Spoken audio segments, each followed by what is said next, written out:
And we are live. One of us is leaving. Indeed. Leave it? We indeed leave A. Not all of us quite yet. Give me a second. It's like I just got done eating. And it's also been like I said, it's been over a year since I've streamed. Yeah. And I'm like, I've tried to like quickly toss in a few things from my character onto my model so I look like I'm cosplaying my character. Thank you for the resub, Broaden. Appreciate it. Where the heckaroony did I just put it? Mm.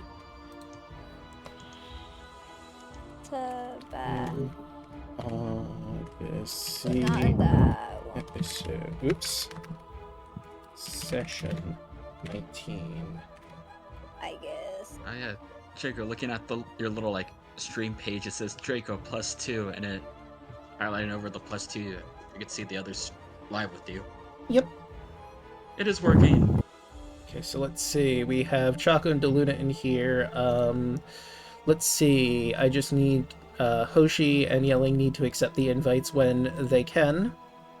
Yep, I need to open up Chrome proper. Yeah, I gotta just sit down. I'm having on my laptop.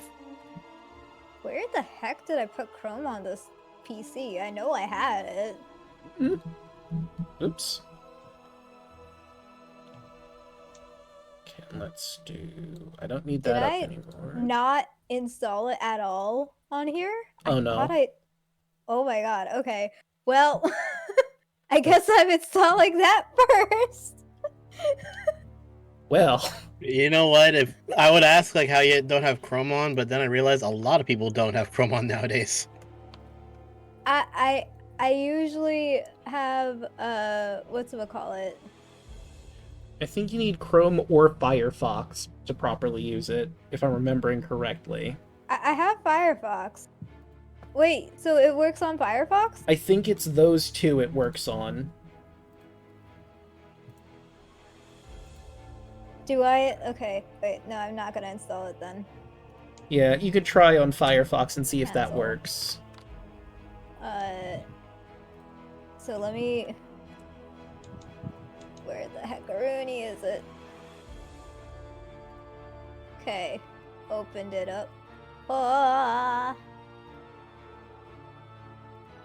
that's the multi-stream link, right? Wait, no, where's the other... I can put I'm- that in my chat. D&D. So, wait, do The I need to open multi-stream is in my chat right now. up... Okay, but I already have multi... Wait, I'm confused. Wait. Draco, what was the thing that I needed to open? Okay, so What's which thing is it that you're trying to figure out? the The reactive? stream thing? So the stream together, you just Oh, need to I go see to it, Twitch. I see it. No, Okay. get started. Yeah, you're the one who wanted to set this up in the first place. Yeah. I suggested it because I saw the thing, but I didn't know how to do the... Wait. Oh, I'm trying to speed run this at the moment. Okay. Hello. All right. Alright, So it's testing this. we have everyone in. If you're in the stream together, mute your mic and stream together since we're using Discord for reactive. There's no reason to have both. There will be an echo. Yep, okay. Hello. Okay, and now Is things working now? they should be. I'm going to refresh the multi-stream and see if everyone is live on their individual sections. Doesn't look like anyone else is live right now. I got you. I need to become live, but...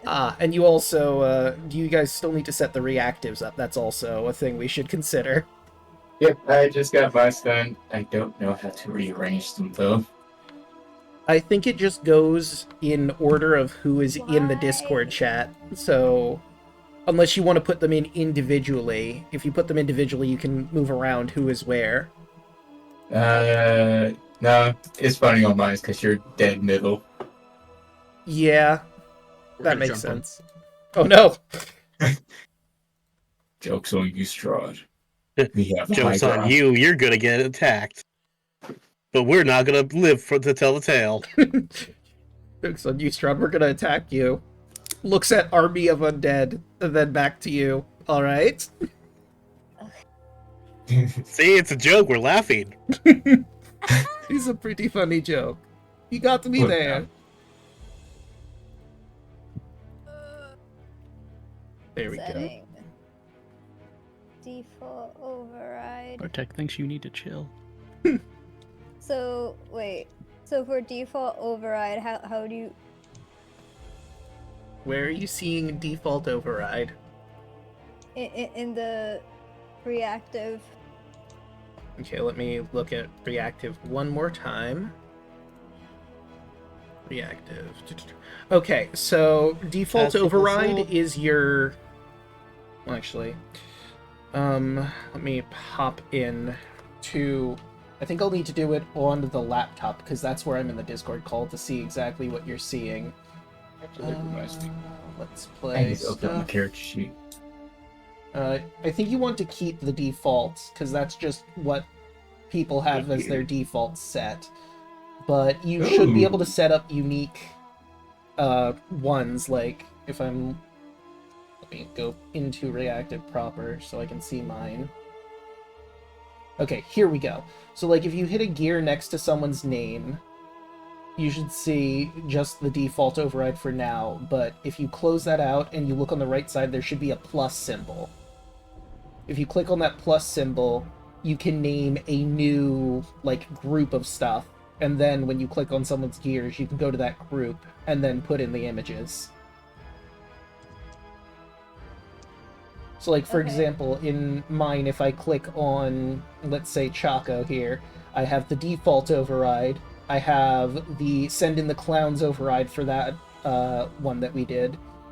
I also have guest model, Barovian Odyssey, and some other stuff in here. So model default override. So, Yes, that's where it'd be at. oh, or you could just, yeah, never mind. That'd probably be easier. Because like, It'll be right there, so you just click it and you can just add the picture. That's why I did it for mine. fair enough. You also have the option to set up more if you hit the plus thing, but that's complicated. I did explain that one, but well, let's just focus on default override for now because it's quicker. I do the chat box. Wait, what is up with this? This message has been hidden. What's been hidden? Oh, in Roll20? Yeah. Draco was probably testing stuff and hiding the message. Oh, yes. Yeah, I was doing things. Don't worry about it. It's just usual GM things. Yeah. Sometimes you gotta test. When the you gotta GM says test not things. to worry about it, I think that's like everyone just worries about it even more now. Look, just don't worry about the fact that I have many, many things that I deleted from the chat. It's fine. I mean, to be fair, you did mention that you were like trying to set up a homebrew thing, so you were probably just testing those rolls. Possibly. Yeah, let's go with that. Yeah, that, Yeah. sure. Listen, I He don't was want using- any more anxiety given what happened last time. He was rolling on our character sheets. He wanted to be like us. What Yeah. the heck just happened? Is it because after I used the former dread and we saw it on Baldur's Gate yesterday? Maybe. I am even more confused. I changed the name on my end to Barovia, and it immediately swapped everyone's. I don't Yes. know how that happened, Yeah, I but don't- it happened. I don't know how that happened either. That's weird. Strahd wants to help you out, Yelly. It's like, let's make this as smoothly as possible. Change Mayhaps. places! Change places! Oh, Daluna, you're also still screen sharing in Discord. I'm not sure if that's affecting anything on your end. It's not. I'm just trying to see like everything's good. Gotcha. Gotcha. Okay, so Oh, like- now- Also, look at Draco. I think you'll appreciate that. Like you're in the middle of all of us. We're Yeah, gonna he's jump in the middle of all of us on mine too. Yeah, so Stop. I guess I'll let everyone in chat know right now.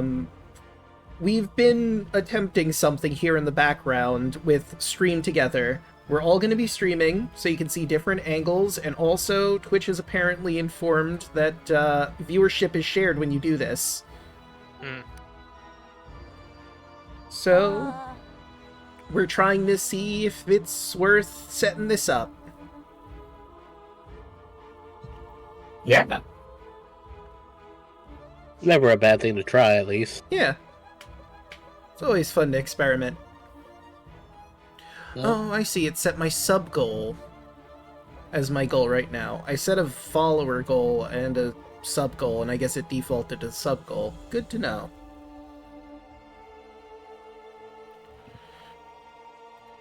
The display capture. I've been having a fixation with listening to Epic the Musical for the past few weeks, and now the songs are just stuck in my head. I am not familiar.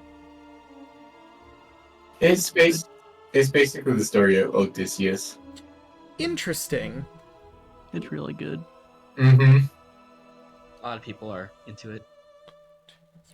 Everyone on my a lot of people on my Saturday group are like geeking out over it. Oh, the last August it says it was announced it's coming soon, so I'm excited for that one.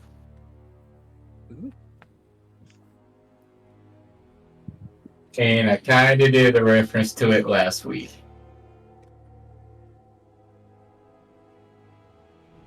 All right, let's. I'm gonna go live on my end. I think I'm good to go live as well. Okay. What episode is this? Oh, and, Daluna also... Oh, never mind, he fixed it. I noticed on Chaco's end, he had, the images up, and yours wasn't Kardak, but he has switched it to just names at this point. Oh, I can fix that real quick. Right there. There you are. He is there.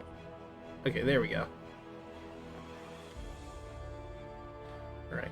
Also, Chaco, did you want to try and do the reactive too, or... I'm good. Alright, fair enough. I was trying to figure it out, and then everything just kind of like didn't mesh well on my display. So I'm like, nah, I'm good. I'll sit out. Alright.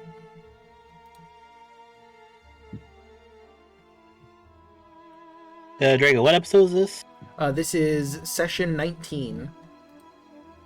Picking up the pieces. Mm-hmm. I I'm figured not gonna that lie, was... that does sounds like an excellent title for me. Yeah, I figured it fit really well considering what happened. I think the episode title should have been "No Longer in Fireball Range." Well, you're definitely not anymore. Unless... Unless he's a warlock and he's like Merrick, that's a sniper. True, you could have picked up the spell sniper feat, you don't know. That's hilarious. Strahd is just sitting in his castle with one window open, one eye closed, just staring at where you are. Maybe he's using scrying too, just to get a better shot. And fireball. You know, the funny part is I have a Warlock Sorcerer build character that has Eldritch Blast range at 1,200 feet. God. Yeah. Jesus. Spell Sniper plus Eldritch Lance, baby. I'm just gonna set another test.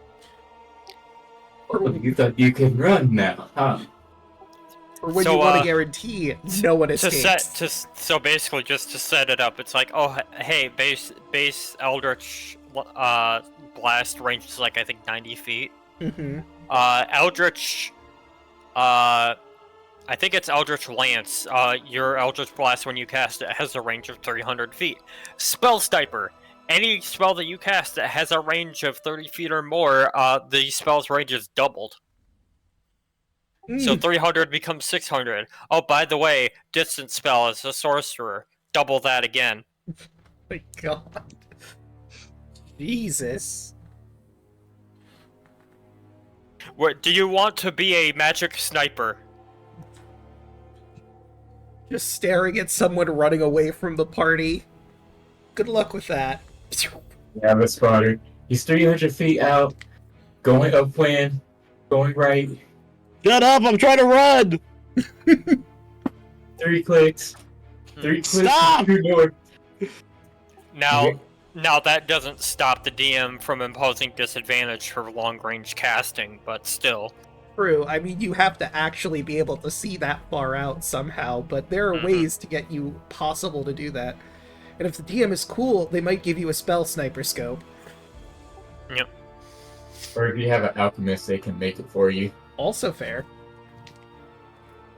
Alright, looks like everyone is live except for yelling. How's it going on your end? It's going alright. I just wanna make sure that I have everything fully set up, and on the correct. Where is my tab? Where is my tab? Where is my? There's my tab. Alright. Best part about having 2 monitors, everything isn't cluster fucked over on one screen. I Right. know, it's Lucky. awesome, right? That's like, I have 3 and this is magical. Yeah.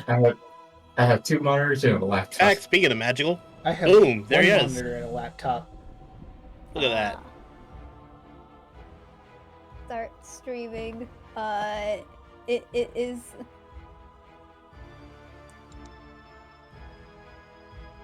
Hi. Commercial break. Wait, in progress. Magic, you say? Mm. We're such children. Oh, Yeah. yeah, forgot about that. Where's Okay. Hands are working. Is it necessary for me to have hands? No.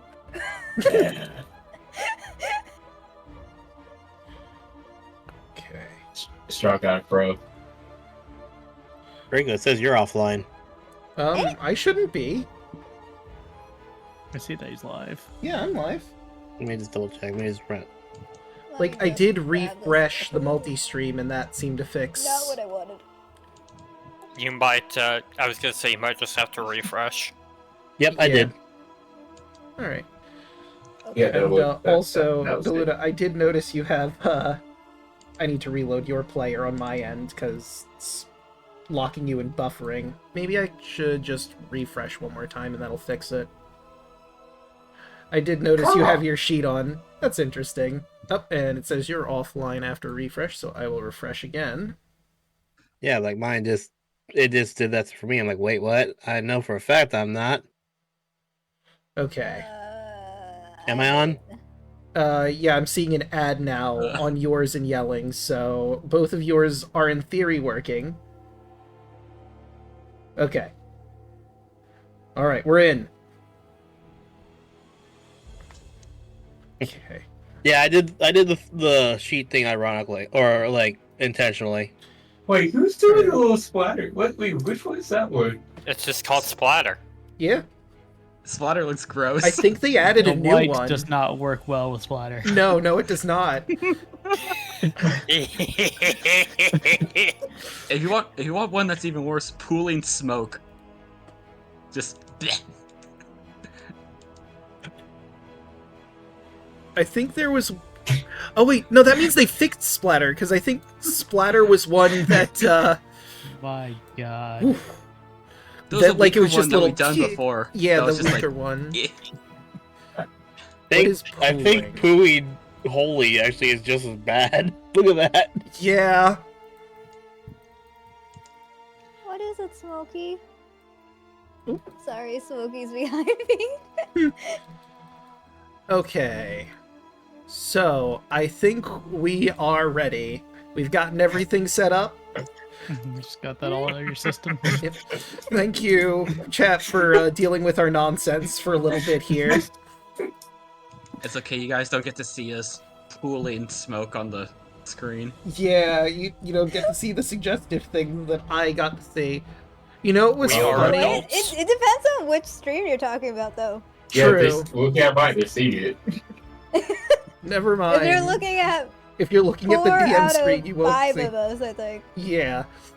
You know what's funny? When I went back to Roll20, after I saw in multi-stream what you guys were doing, all of them deployed at the exact same time. It was a clusterfuck. No. Phrasing, Oh, Draco. No. Right, and I think. Not on the wine glass. Unfortunately, my stream might not be able to take this. Okay. No. Why?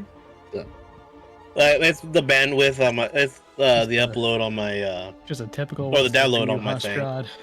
Mm, I don't know what you're talking about. all right. Well, I mean, we will at least have 3 of the screens if you can't quite manage it. I bet you're Yeah, I'm gonna for one end. of those streamers. All right. So let's see. Can I edit this out then? Let's do that. That'll shift us Sorry, around a everybody. bit. As soon as I did it, my fucking bandwidth took a noticeable dive. Like, you guys were cutting in and out really badly. Wow. Okay. Then yeah. All right. So let's do. I'm gonna do this one more time before we properly shift over. E. There we go. If you would like to see from our players different views as well as my own, well, unknown legions, you can use the multi-stream right there to watch everyone at the same time. But I think we're properly ready. So theoretically. So I believe we had a discussion before stream who wanted to do the recap. So why do I have 2 things open here? Let me get rid of them. There we go. Perfect. So who would like to do the recap? Zio kicks the door into the governor's, the Baron's house and just grabs a chair and just drags it in. He twisted it and sits down and look off in space. All right. It's been a clusterfuck of a day. After we got done with the Abbey up at his place, we end up going. We went to the pool so we can help Raoul. As we got there, and before Raoul got in there, we saw the devil.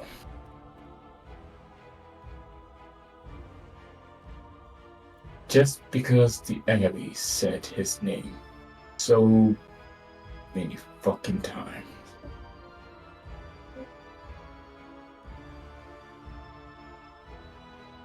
But instead of us going to him, he came to us to make a deal. And of course, he pleaded his story to help him bring Raoul. Zio looks at Raoul. What's your girlfriend's name again? Irina? Yeah, Irina. Yeah. To bring Irina to him, as he claimed that she was his lover, and they were destined to be married, and she ended up getting killed. And as we were there, he also brought up that, air quotes, Raoul was his best friend at the time. And he was just reincarnated, just like Irina was. Then he went on a big spill of him over centuries watching her die. And by people's meaning to try to get to him, or her coming to the realization of what really happened. I kind of sympathize to him. I understand. Yes, I understand how losing someone you love, your wife, your fiance, is, and also your kid. But anyway, I understand how that felt. But still, something felt off. He didn't want Raoul to get into the pool. So I also started talking with him, and I just made a stitch effort. Just while they were talking, I just started walking over there, and he stepped in front of me to stop me. It made me more suspicious. And I know Antonius disappeared for while we were there. I swear we gotta put a child leash on him or something, because when he disappears, he always get in trouble. I didn't know what he was doing, but as more we talked with him, and came to the realization that we're not going to help him. He went on. Well, actually, I antagonized him. I really antagonized him about bringing up, did she ever fell in love with Raoul? What would happen if he loved someone else and not him? And I kept on pushing buttons. And then Kardak said something as well to antagonize him. So towards Kardak. And if you're going to antagonize someone, antagonize them right to enough that they don't try to fucking kill you. In my defense, I didn't know he knew Draconic. Expect someone to know languages even if they don't talk it. Yeah, no, that's a fair one. And then after that, we got on his horse and started flying towards the Abbey, as he said that he was going to take the sword that we were trying to get. So, I turned into a bull, got Kai to get on my back. Antonio's came out butt fuck nowhere and got on Raoul's back.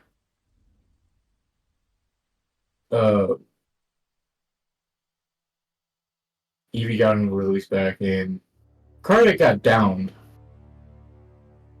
And I had to bring him back up, but it was before all this portion. We started racing to the Abbey. And as we got there, we heard an explosion as Strahd did a fireball into the room and set it ablaze. I believe it was Bolt that shot the window out. And to try to shoot Strahd, Raoul and Antonius got next to the window.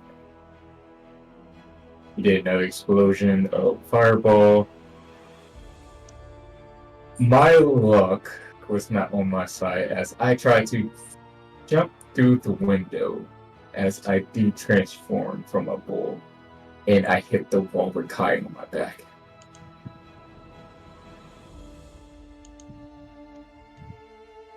From there, we kept on pushing buttons and tried to get to Strahd and make sure he doesn't leave with a relic.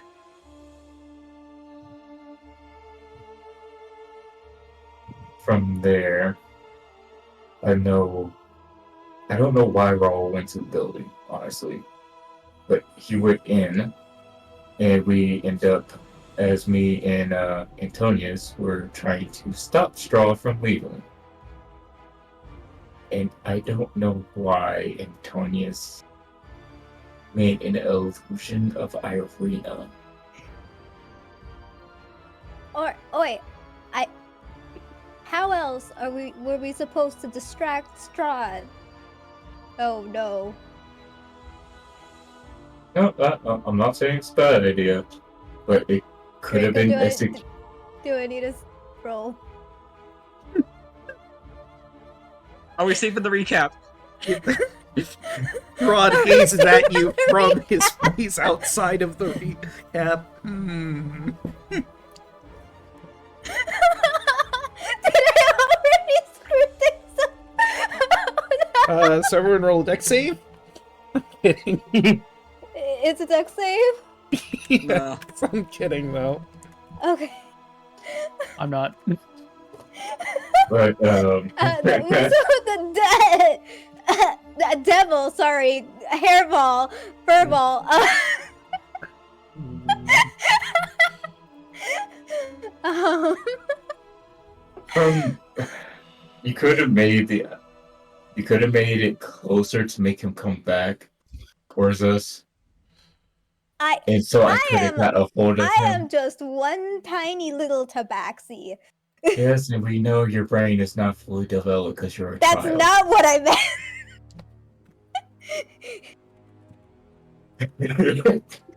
That is not what I meant. I am just one tiny little tabaxi. I only have so much movement. I can't dash fast enough for that, and also distract Strahd. Devil. We could throw you. Devil. But from there, he threw a fireball at Antonius after finding out that was not Irina. And exactly. And this is why I didn't go with you guys. 'Cause I knew I would have fucked up again and probably died. And then from there, we lit the room. Strahd got away, and Antonius dragged the Abby's body back to town. I don't know why, but I told everybody to head back to the Burgermeister's house so they can go rest. But I took Raoul to the pool as everybody else got back to the house. I don't know what happened there, honestly. But I took Raoul to the pool. I told him to get in the water, because what he knows from his past life, Strahd does not want him to know. And he got in the water, and when he came out, he told me something interesting, that he wasn't his best friend, he was his brother. And Irene was originally engaged to him, and they were supposed to get married. Honestly, it makes sense. They make a loving couple. The shy looking, cute blushing thing is adorable.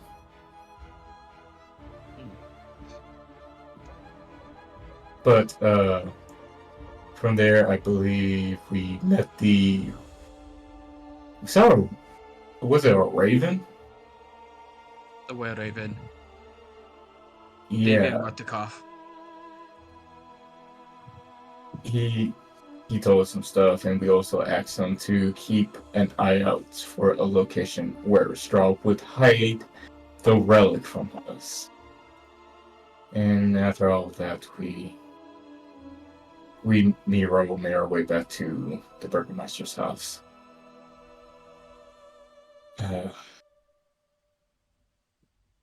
I seriously have to have a talk for everybody. This is going to be a long night. Zio looks up. God, I'm done. All right.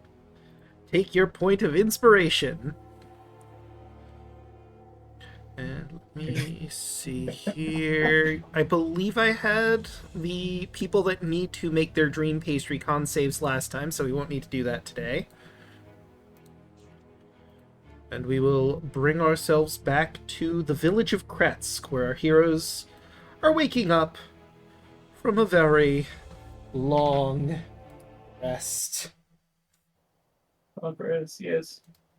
Click.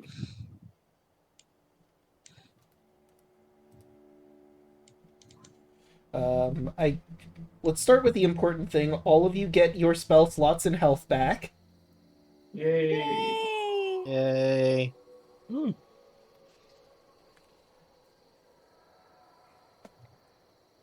Wait, did we level up?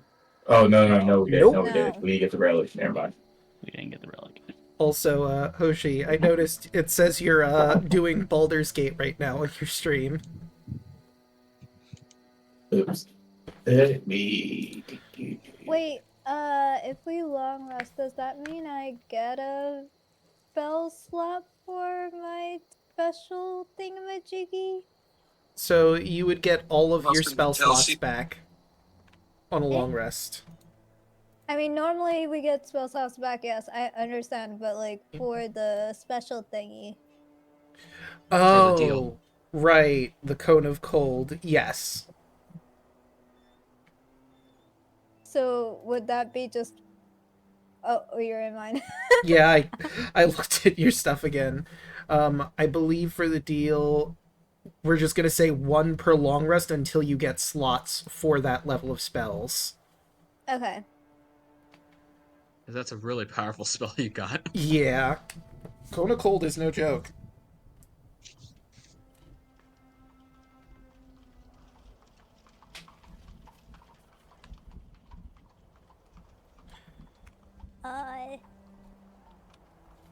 And I can regain hit points, so I'm not almost at the brink of death again. Yep.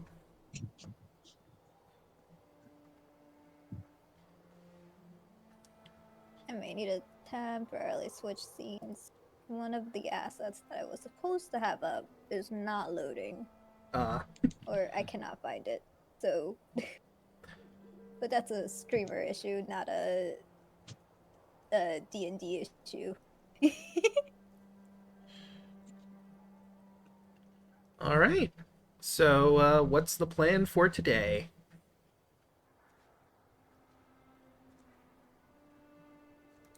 Guessing we all gather together. Yep.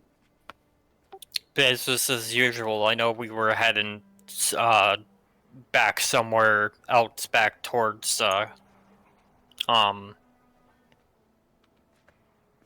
Lucky. yes.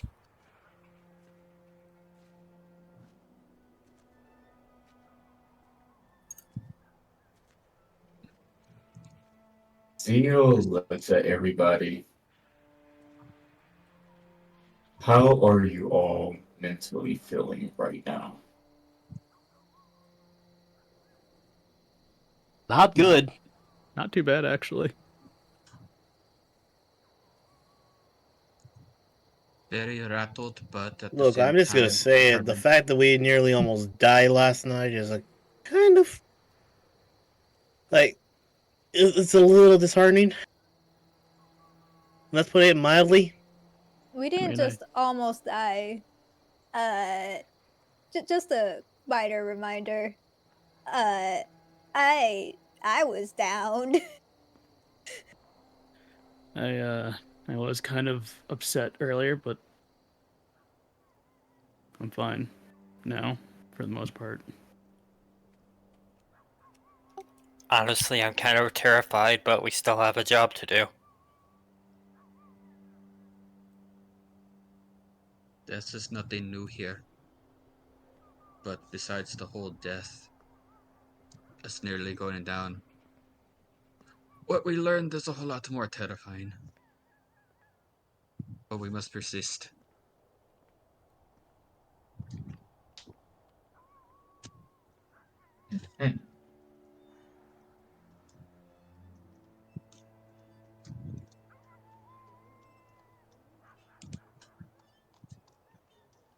This is how should I say this?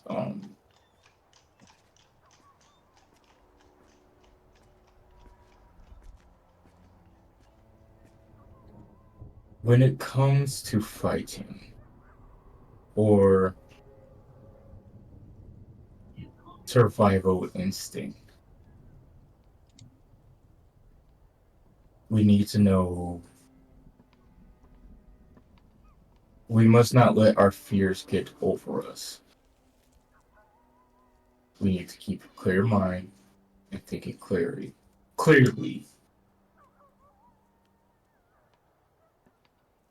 We know Strahd. Wisdom save. God, I made the mistake like 3 Saying times. his So name. did I. everybody above game? so well. This is why I always use nicknames. That's funny. Okay. You feel his eyes gazing upon you as you utter his name, but you manage to shake off his gaze, aware that he was attempting to view at you. He tries to look at you, Zio just like his head just like you hear the stone grinding and his head just like turns 180 and just stares back. Excuse me for a moment, guys. He looks at you. Stares at You his say, back. no. No, none of that. Shame on you. No, Zio feels soon as it be gone. Thought. Strahd will But, remember this.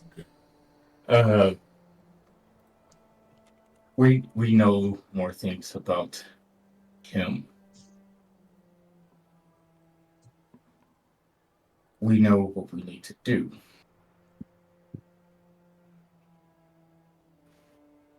So the first order of business is we need to get Irina into a safe place. Here's the problem with that. We really don't have anywhere we can go that he won't be able to find us. More importantly, be able to find her. That is true. But I also had a thought as well. I may be thinking what you're thinking, Zio.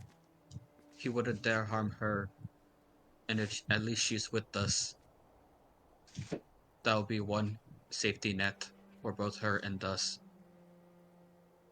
True. And what if we have a possibility to have a safety net of a protection from a dragon?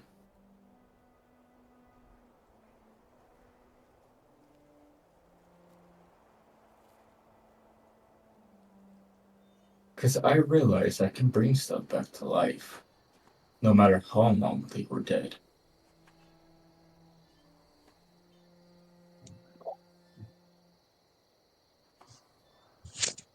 Do you think we are capable of bringing Argynvost back?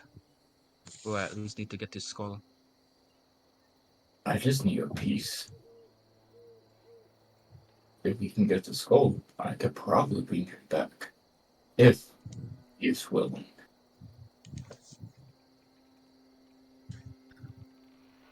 I do not doubt your abilities, but who knows how the lands are here. But it is worth a shot.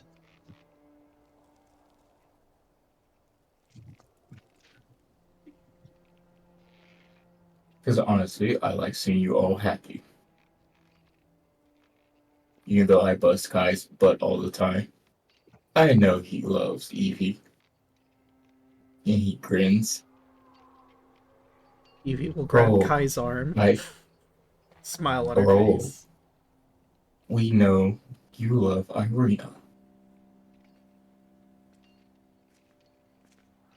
Slowly nods. Looks at Antonius, Bolt, and Kardak. I don't know if you three have anybody you love. But if you do, I will want you guys to make it back to them.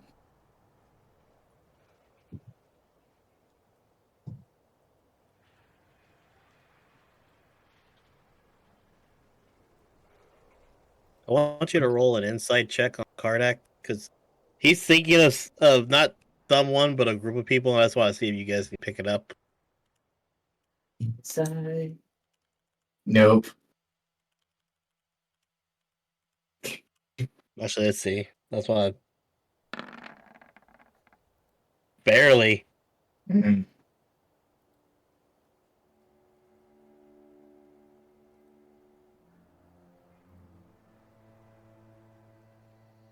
So I am going to make it my mission to get us all out of here safe and sound and keep you alive. Kai, I already know your answer and I know everybody else's answer. I know a lot of you are willing for me to bring you back to life. So the ones that are not willing for me to bring them back, if they go down, I will take them priority first to make sure they do not die on me.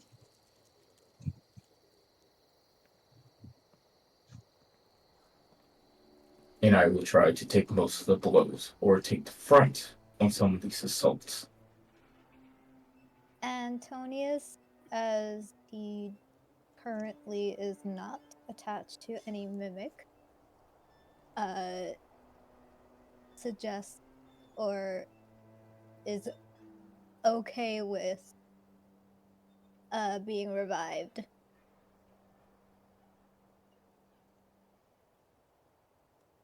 I know before he wasn't sure. Now he's sure. Okay. It makes sense because you didn't want the mimic to keep being revived, right? Yeah. Okay. You will note that down. So, we still have a game plan.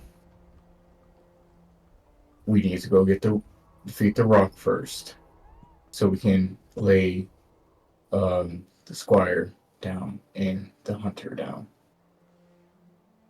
So, let's go back to Valake, gear up, and get Irina, and head out.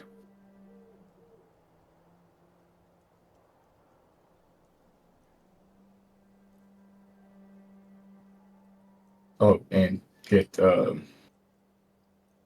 supplies for the ballista as well. And he does finger guns. There's a bolt. Mm-hmm.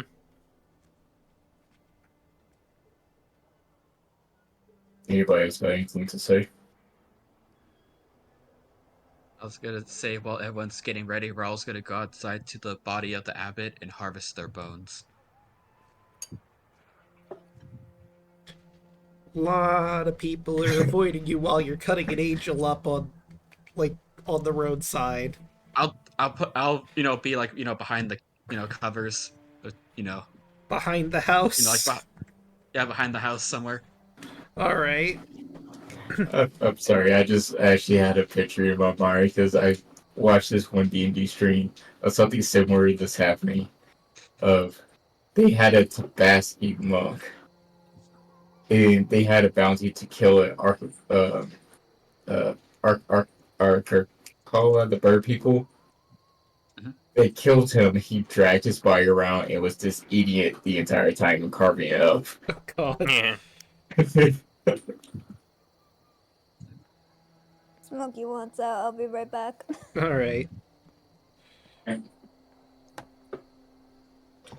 What should I roll to harvest the angel? That would definitely be survival. All right. If anyone wants to help out, Is that survival? Yep. I'd help. Roll religion just for you. It's like a prayer. 22. Give me the bones of the angel. All right. 22. It obviously takes a while. You're trying to extract a lot of skeleton out of a body. And, this isn't a body you've worked with before, but, I mean, it's humanoid enough that you kind of have an idea somewhat of where to cut and make incisions, but you haven't exactly harvested humanoids a lot either. After some hard work and a little assistance, you manage to pull out the skeleton, so put into your inventory 1 angel skeleton. Of all the things you'd think you'd never hear in a D&D campaign. Right? Chaco, Daluna, you guys weren't here with Kaya. Oh yeah, She collected That's weird fair. shit. I had a worse one. A Cthulhu spawn skeleton.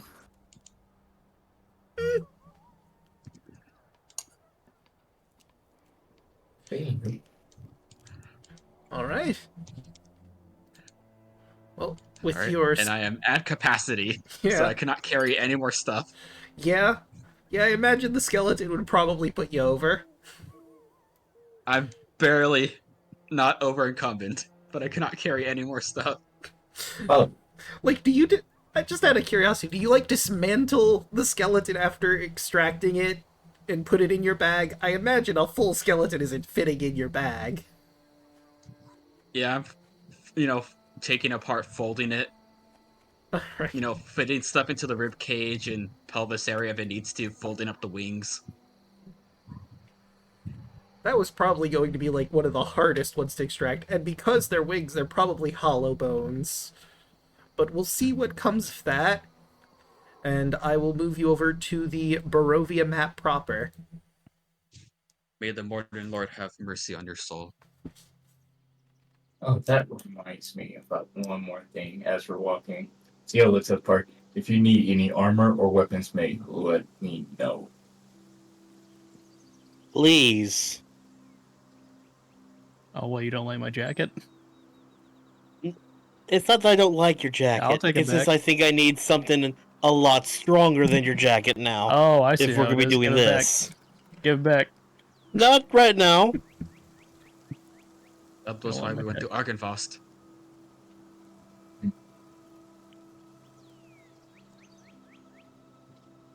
Plus, they are selling the one suit in Valaki, if you want that.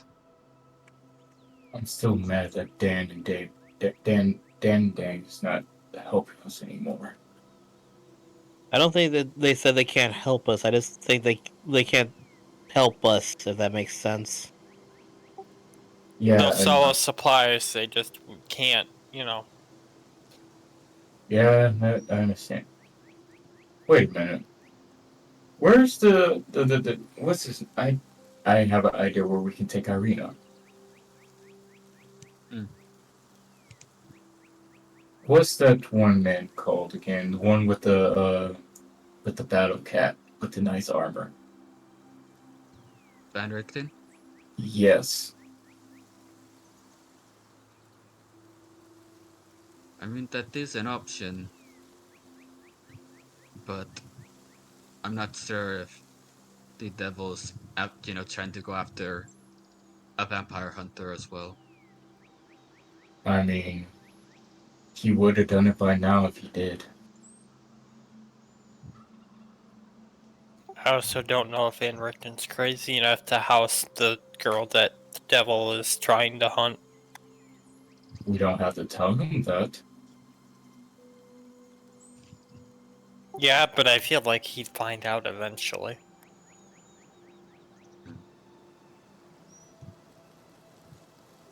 Personally, I think she would be safer with us or the dragon. Yeah, that's true.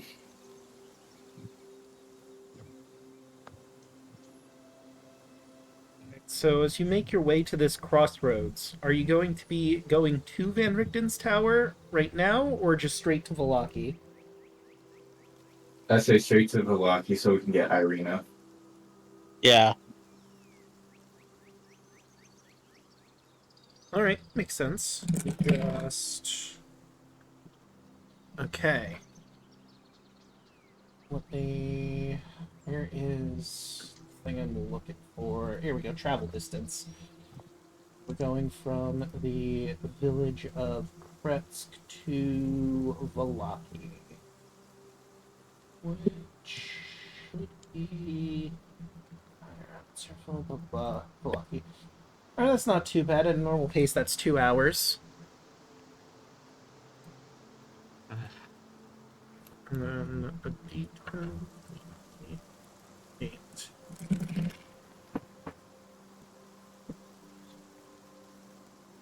Interesting.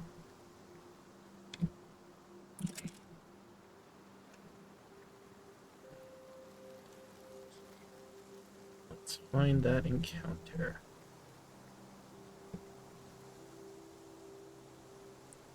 There you are.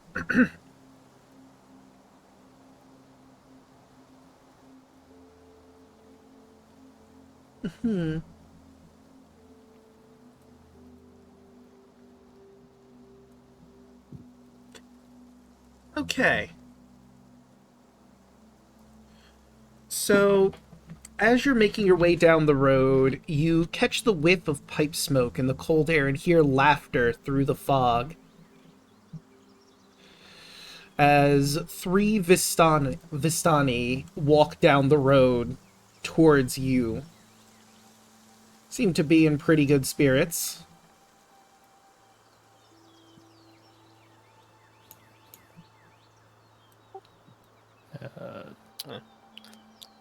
Insight. Sure. I was gonna say, just don't pay him any mind. Keep walking, but Let me grab their sheet so I know what I'm rolling. Wait, you said we smell something? Yeah, pipe smoke. They're smoking. Oh. Also a little bit of liquor. Wine, of course.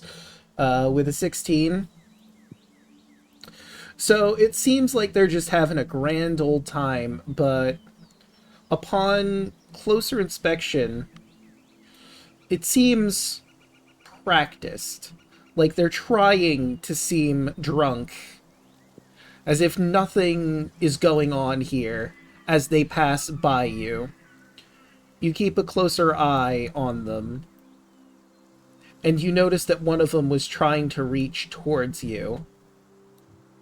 Just gonna Zio will slap immediately. hand. No, Zio will grab his hand.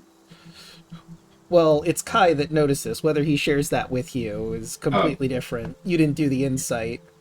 Kai I'm just- noticed he's reaching specifically towards you. I'm just gonna slap his hand away. Sorry about that, friend. Little too far into my drink, I suppose. I assure you no harm was meant. Don't play dumb. I'm also gonna do an insight, even though I don't think it's gonna make much of a difference. Same. Ah, dang.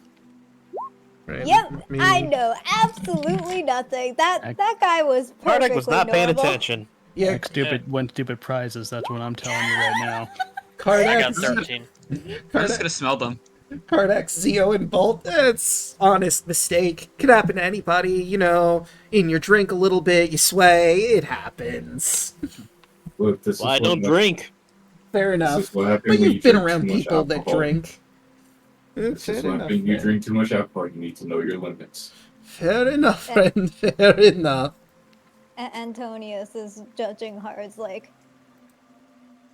mate, do you not know how to hold your liquor? Are you even old enough to drink? Bardic just looks down at Antonius. And are you not one to talk on that? I have Do had not. alcohol. At this point, the doubt is beginning to seep in. Listen. No worries. We'll just move about on our way. But, you know, since we're talking with you, if you want to pay us about 100 gold, we can work as guides. We've been all over Barovia, after all. I'm sorry, we already have a guy. As I point to Raoul. Yeah, he's kind of been here for a while. They see Yeah. they just see a werewolf looking actually at look them. like we all have 100 gold between all of us. Fair. That's a shame. Yeah, we're Yeah. Been kind of through a broke. little bit of a thing the last few days. I feel like Antonius is tempted to just, like, give the 100 gold just to screw with everyone. I mean, you could. It really would want- be on brand for him. Antonius just going, well, actually, I have the gold and I want to hire extra guards. or extra guides. No. It would be 100% on brand for him. That would be up there with the stupidest things you've ever done. Yes. Listen, I don't think he's supposed to be smart. I guess it's... Can we say at this point, by far the stupidest thing Antonius has done this campaign is drag a dead angel's body all the way through a town. Yes. Wait, mate. We I thought it was taunting the devil. I thought we were gonna revive him. No, that was Kardak and me that taunted the devil. No, Antonius also taunted the devil. Oh, yeah. Yeah, with the unseen, sorry, not unseen servant. With silent image mixed Silent with Silent message. image, and on top of that, message. Oh, Didn't you also vicious mockery him or something? No. It was specifically silent image and message. And I got blamed for both of them. You sure did. Because he saw right through my message. But if you don't want to hire them, I mean, it is. Do you think it's in character for Antonius right now, even though everyone said, nah, we're good, to hire these guys?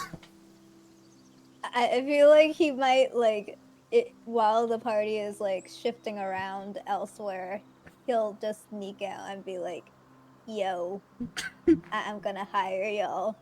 No. No. I'm just gonna. No. The moment I see Antonius move, I'm grabbing him by the scruff. No, see, like, you all need to get in line because that's what I was or fucking Karnak do. There's a literal line of like, people just grab, to stop like, you. nope, come with me. They're just like, if you got 100 gold, you can hire us as guides. We're all just like, no thanks, and start to wait. And then Antonius is just like, well, actually, and we all just collectively grab him by the collar and drag him away. Yeah, see, Antonius would wait until everyone has left because he knows it's a decision everyone else would immediately be against. We're gonna carry you. And that's why we're gonna grab you.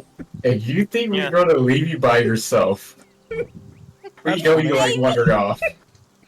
I was able to wander off the first time, like at the pond. Tell you what. Yes, and you get one. Tell you what I'm gonna do.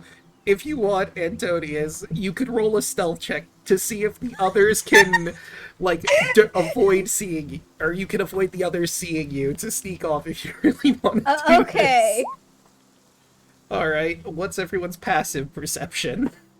15 with advantage. I have a 1. I could smell you yelling. I could smell you being a rat. Raoul, you notice as everyone else moves along, Antonius seems to be staying behind. I just walk back, grab you by the scruff. I don't say anything, I'm just dragging you. I'm just imagining you just grabbing him with your mouth. Yep. like a mom cat. like a mama cat or a mama dog.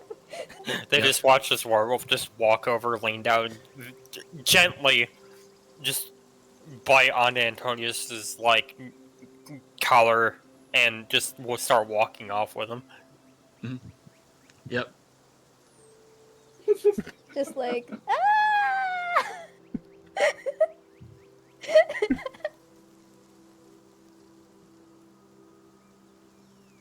And off you go. No more guides. Who needs them? Yeah. What would be the chances that two campaigns in a row where we've had a guide that something happens to them? Yeah, I mean, and you would have 3 guides in addition to Raoul. That's 4 whole guides. Think of all the things you could be finding. Rip Kapalui. Kupalue. I was doing okay. I was having a good time. Choco, you asshole.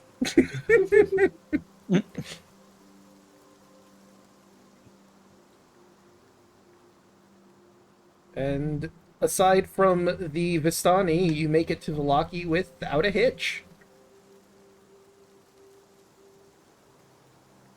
Let us transport you into the village proper. Oh yeah, I need to move y'all over, and there's some people that are not on here that I need to grab. Let's see, or do I have you all on the... No? Okay, so let's see. Oop. Who do we have on here before I move chat's view over? Let's see, we have Kai, Bolts, Kardak, Antonius. So we need to add in Raoul. Whoa. Raoul is just giant. So someone poured a potion that made him giant. You know, As you normal do. giant things. Okay, let me move It's that. okay. Oh. I He think got the that's Mario right mushroom. side. Alright, and then we need Zio. Wait, why did he go all the way back? Okay, I see the problem. So, like, on my screen, there are 2 different tokens. So Raoul I'm gonna got have moved to all do the a way to the ref. corner. Yeah, that's the I'll big put him one back. that I moved over Okay. there. Okay, so I'm gonna have to do a refresh really quick on my end. Because Roll20 is acting a little wonky right now.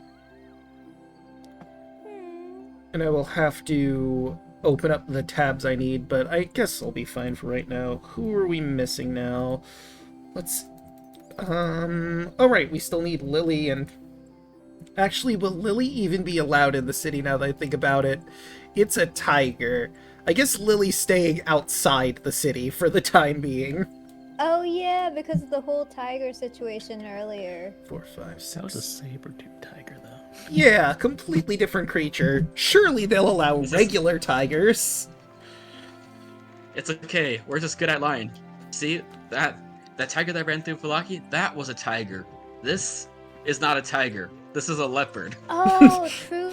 They don't know what a tiger is properly. No, see, We- this right here, it's actually a domestic cat, just a really big one. That might actually work. We made friends with a druid and he's currently wild-shaped. Yeah. That might actually work. Lily's our intern. Yeah. Interns! Interns again! Oh god. Oh shit, here we go again. Why not?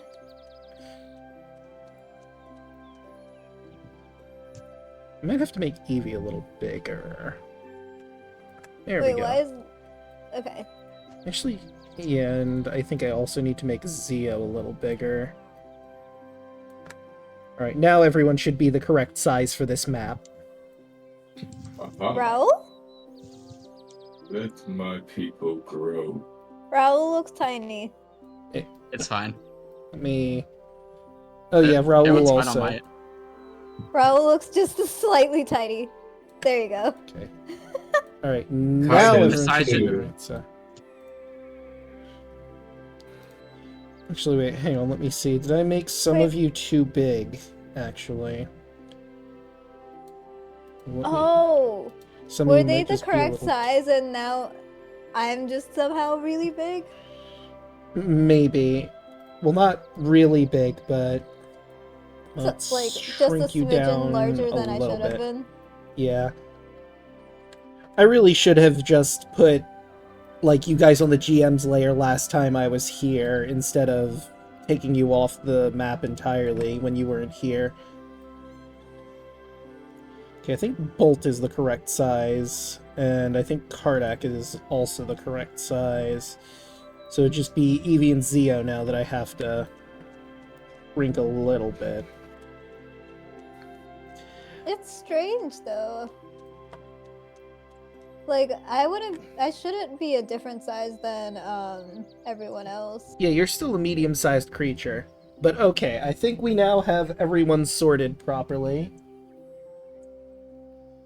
Like, no, I mean, like, I shouldn't have changed size at all, is what I'm saying. Yeah, maybe it's when I originally put you on the map, you were the wrong size, and we just hadn't noticed until now. Ah, okay. I believe that. Oh, wait. We need a long rest. Why am I blanking out on your name? Evie? Evie. Evie. Thank you. Oh yeah, for some reason her token isn't properly full rested.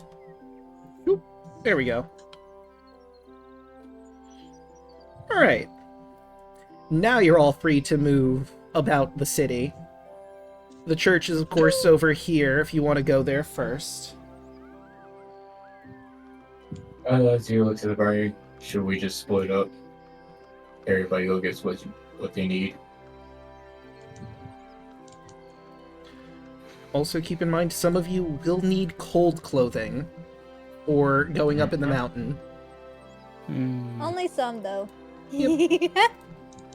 One of you certainly doesn't.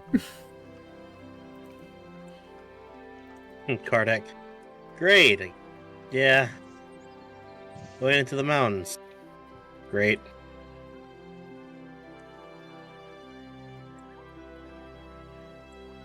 Just stay near Kai. He's literally made of fire, I think. Oh, this means I have to buy a supposed to be jacket. on this side of Kai. Right. Yeah. Because you're terrified of fire.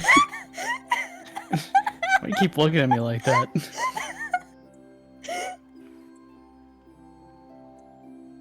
I just pictured Tony's just hearing that, looking at Kai and this scurry past somebody's legs.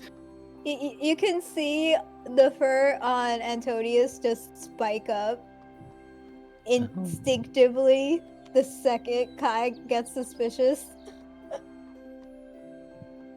the hell's wrong with him? I don't know why they're giving you the cold shoulder. Tail is starting to also flare up too. What tail? The small nub of tail Yeah, you left. tailless freak. Tail. Your nub? There's the nub. Yeah. There's still some tail. There is some tail. It's only half of the tail was mimic anyway.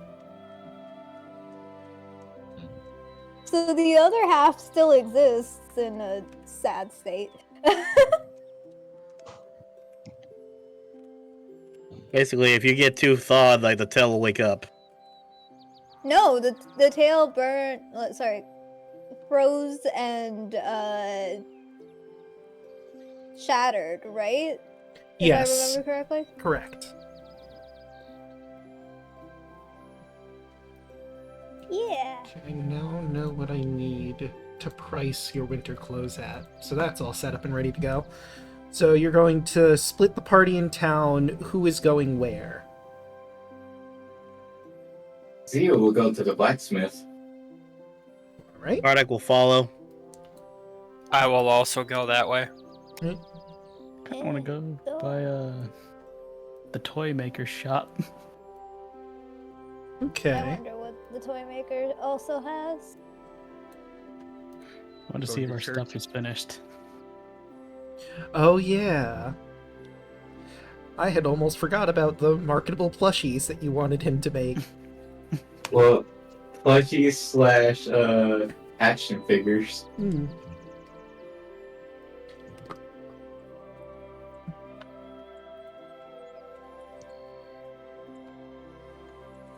Okay, so Kai is going to check out the Blinsky's toys. You guys are going to the blacksmith. I assume Raoul is going straight to the church. Yeah.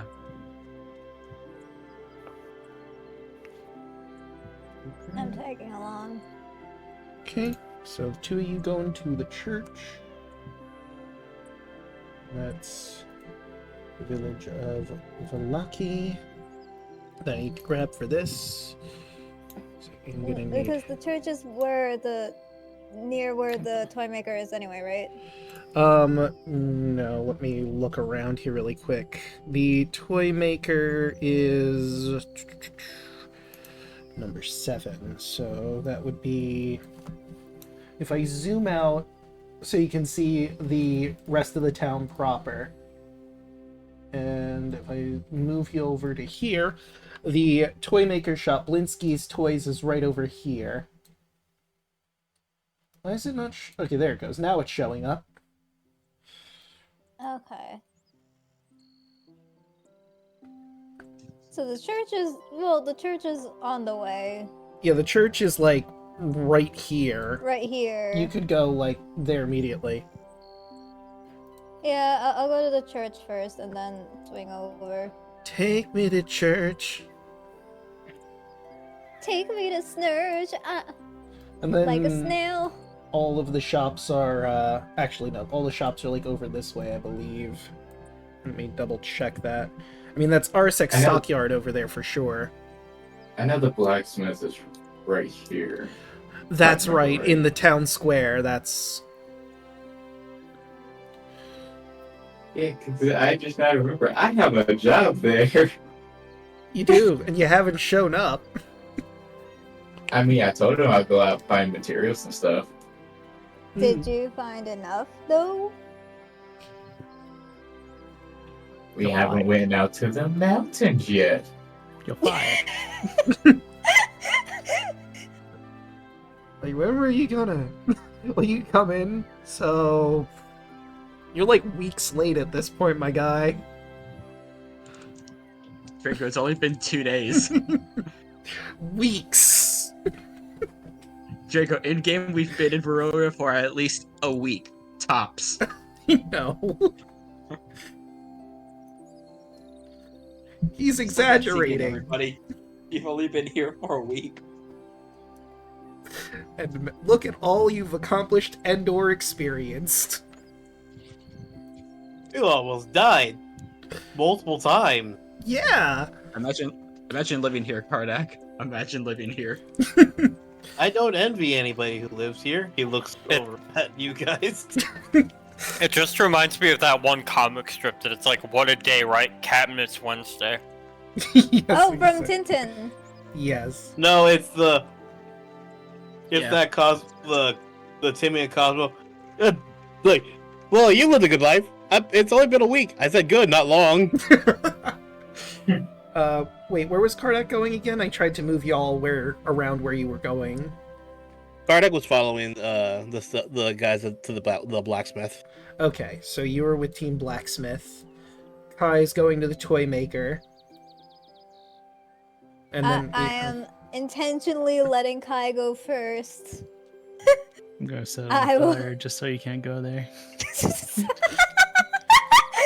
I could see it. Right, Initiate so baby leash to Kai. I guess what we'll do, again, this isn't because you're being attacked, just turn order to see which group we're gonna follow first. Toymaker's evil.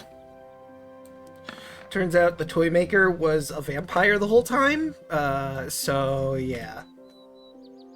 Oof. Really? Oof.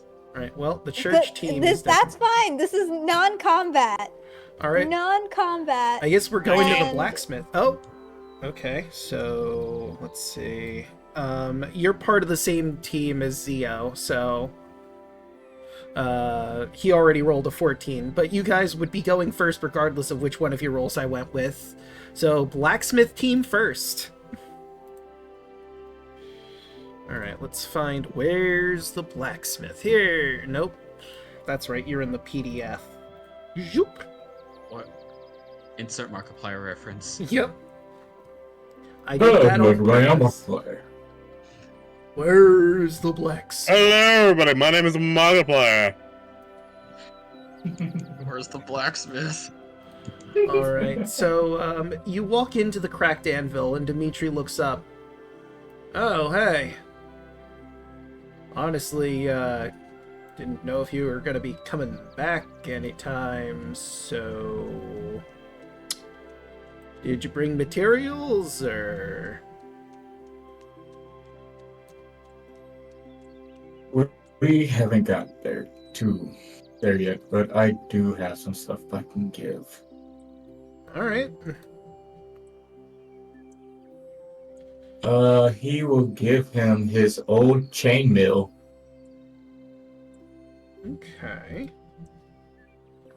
His old chainmail. What else I got that I can get rid of? And was this, like, rusted chainmail, or just old? No, this is the chainmail I started the game with. Okay, so it is still very usable. Okay. Mm-hmm. Alright, so that'd be... Okay, he looks at it. This isn't bad. I could give you... Let's see if I'm gonna sell it. I can give it to you for 75, I suppose. And how much would be 10 pound of iron if you have it? 10 pounds. Let's see. Let's see.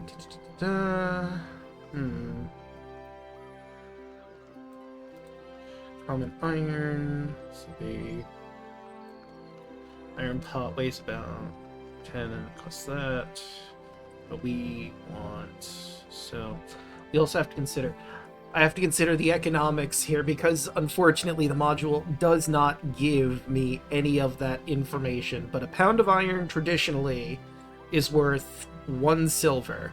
So that should technically be 10 silver. However, this is Barovia, and he hasn't been up to the mountains, and iron isn't exactly easy to come by. So we'll say that it will cost you... Let me grab my calculator here. It's not going to be double. So if it's 1 silver, and if he charges... So 20 silver if it's double? He is going to ask you for... Well, let's see. It's actually... Because if it's 1 silver, we'll go with that instead. He will ask for 30 silver. He's upcharging you, like, a gold for each ingot. He's upcharging you exactly by 1 silver. Actually, no, it'd be by 2 silver, I'm sorry, because if it's 1 silver traditionally for a pound of iron... Yeah, he's asking you for 2 silver more than the market value. And you said how much for the chainmail? 75 gold for the chainmail.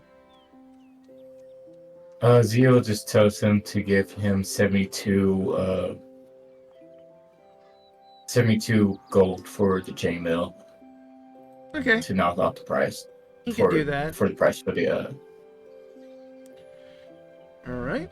Can do. And you now happily have 10 pounds worth of iron. Iron. 10 pounds. Okay. Also, while you're adding that in, I realize since you're here, the clothing store is around this area too, so you could probably pick up everyone's winter clothes. Okay. He looks at the owner. Well, we are about to head up to the mountains actually, after we get done here. So I can probably do what I can to get some materials for you. Alright, sounds good. I look forward to it. Certainly got more work, and that's a decent chunk of the iron I got here. And he sets back to working on... Looks like he was working on some tools. You know, some basic stuff. Hoe, shovel. Actually, Bolt will, say, I have an idea. Can I pick your brain for a second? Talking to the blacksmith. Alright. Do you have a spear on you? Oh, let me check. He looks back at his inventory that he's got. And give me just a second here to see what he has. So upgrade weapons and armor. Yeah, I think he does, actually. He has a spear that you could buy from him. So, question above game. The silver dagger I have, I don't know if what this was established. Is the entire dagger silver, or is it just the blade, or is it like the tip of the blade that's silvered? It's the tip of the blade. Actually, it's the blade itself. So the blade itself is silver. Yes. Mm. So if he grabs the spear, what will produce the silver dagger? What are the chances you can take the blade of this dagger, melt it down, and silver the tip of the spear? I'm not exactly, I'm not the best at weapons and armor, if I'm being honest, although if I recall correctly, you did give him some lessons, right? Zio? At some point, I believe? Hoshi? Did we lose Hoshi? I might have stepped away for a moment. Okie doke.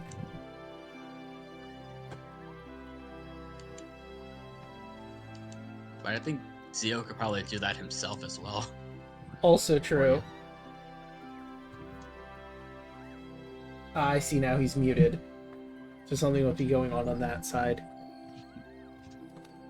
Probably a good time to take a break then. Just give him a little time. That's true. We could stretch our water, drink our legs, all that jazz. Okay. Let's go to the Be Right Back screen. And we will catch you in a little bit. Zio looks at well, you know, we could have did that for you.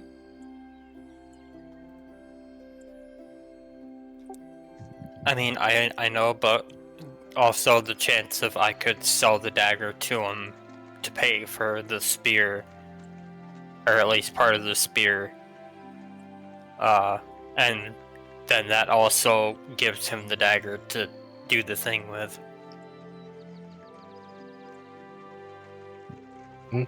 But if you can do it, I can do that also. Just need material. Also, Cole, didn't you pick up the some of the black silver as well? I did. I haven't really used any of it yet. You could make Like how a Zio black made silver spear. the hammer for me. He could probably make something from it with you. Mm-hmm. Okay. Yeah. Any- Well, silver. he'll still buy the spear, so that's just a single gold, I think. Yeah, exactly, 1 gold.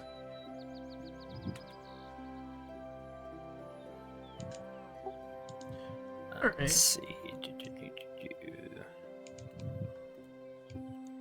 Let's do it. I have smooth tools.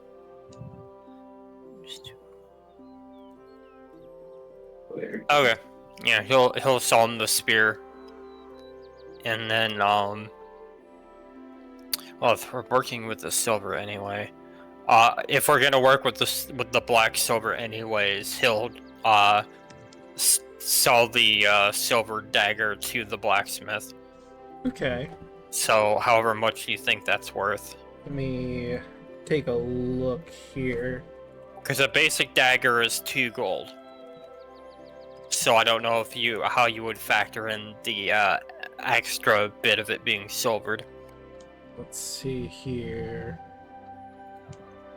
Because I have silver dagger too. I just have got the time to do what I want with it yet. It costs 100 gold to silver a weapon. Yeah. Although, to be fair, I don't know if he has that much gold, all things considered. Because, like, he makes mundane things for the people of Vallaki, and he's not really that good with weapons yet. So he's probably not making the most money. The fact he had 75 gold though, is pretty impressive. Like, they don't want him to make any weapons because they don't want you-know-who to come out and, like, attack them for it. Yeah, but he's also, like, not really trained in that. If I remember correctly, I believe you were already told a bit of his backstory, but I think he wasn't, like... He was in training, and then the person who was actually making weapons and armor died. Let me see. So The only person that knows that is me. Statue Dimitri's adaptation. It's not a weapon armor. Okay, it doesn't actually mention it in here, but yeah, no, you specifically Zio is familiar with that. But I guess the others aren't. But above game, yeah, no, he's just sort of the best they got. Which is a lot of Barovia if you think about it. It's the best we got.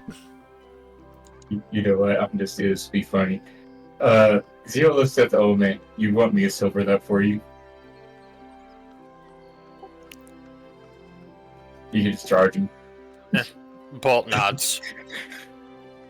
And he'll if he'll sell the dagger, however much you want to get me back for that, Draco.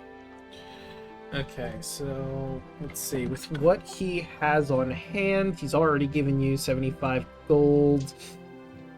He feels a little bad doing this because he knows it's not anywhere near what it's worth, but I think he's going to give you like 50 gold for it because that's what he has on hand at the moment. Sure. I mean, like I said, a base dagger is only 2 gold, so I don't know. Like I said, I don't know how much you want to go for the silver version, but I'll take whatever you got. Zio looks at him. How much more are you short by? To the old man. I mean, if like to actually silver something, it's like 100 gold. I mean, this is a smaller thing, so I mean, if we just go off of what it costs to silver a weapon, 50 gold.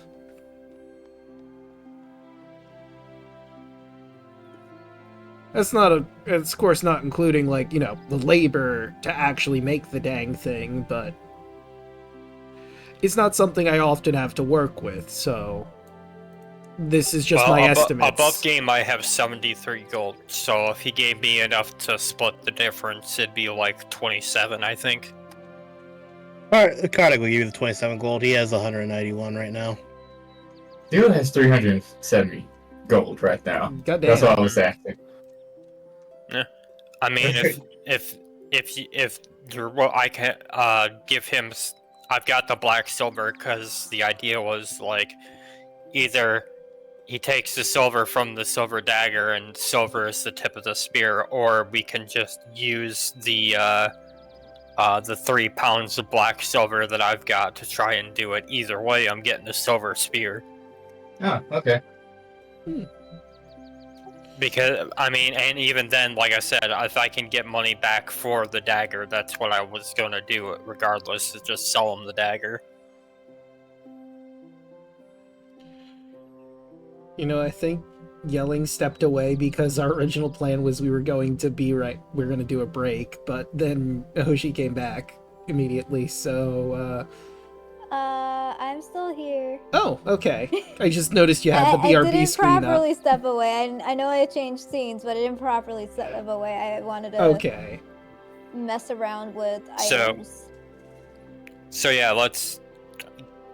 First things first, I'm selling him the dagger. Mm-hmm. I don't care if he gives me 3 gold or whatever for it, just whatever he wants to give me for it.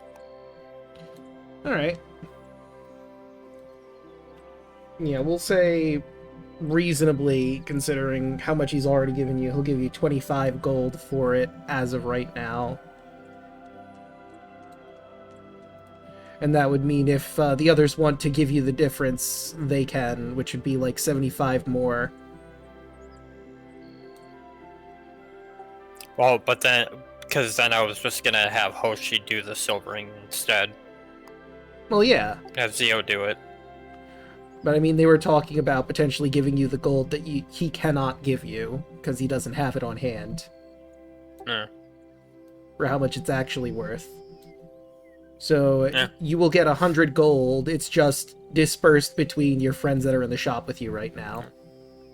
I've got, that would give I'm only be short 2 gold, so.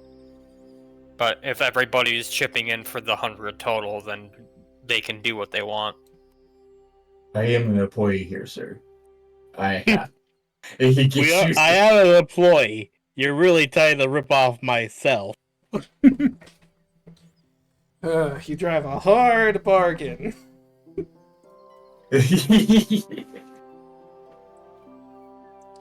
Really raking me over the coals here, man.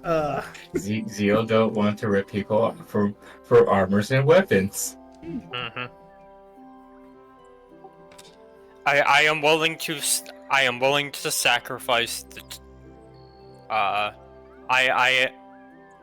am willing to sacrifice all my gold if somebody just gives me 2 gold. Because that'll bring me up to 100. I still have silver on me also. Well, here, I'll give you 27. That way you still have 25.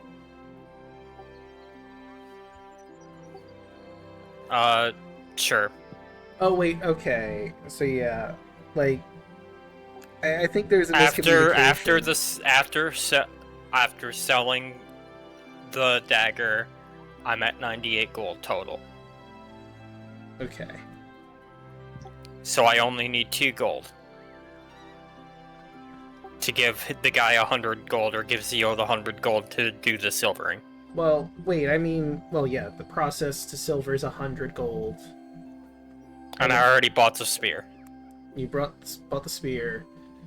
I bought the spear, I sold the dagger, and now I just sil- need 2 gold for the 100 to give Zio to silver the weapon. Well, like, the silver dagger would also have been 100 golds, because the silvering process is 100 gold.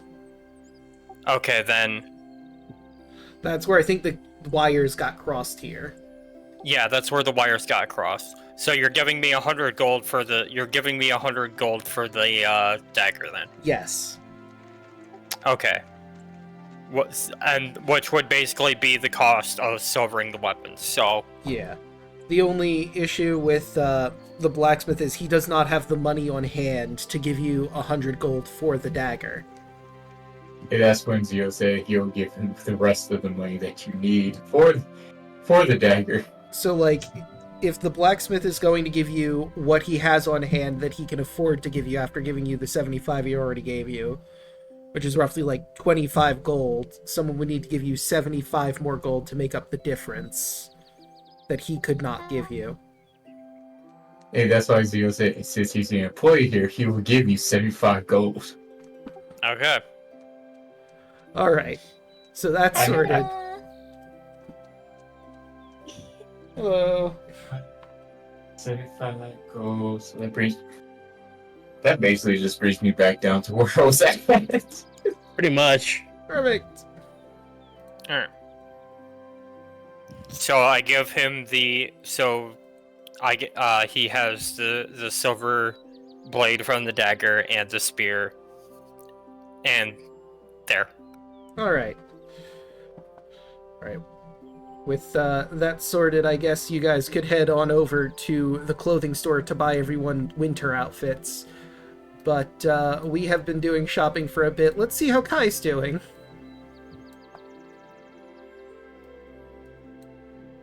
Alright. And that is... I walk into the store.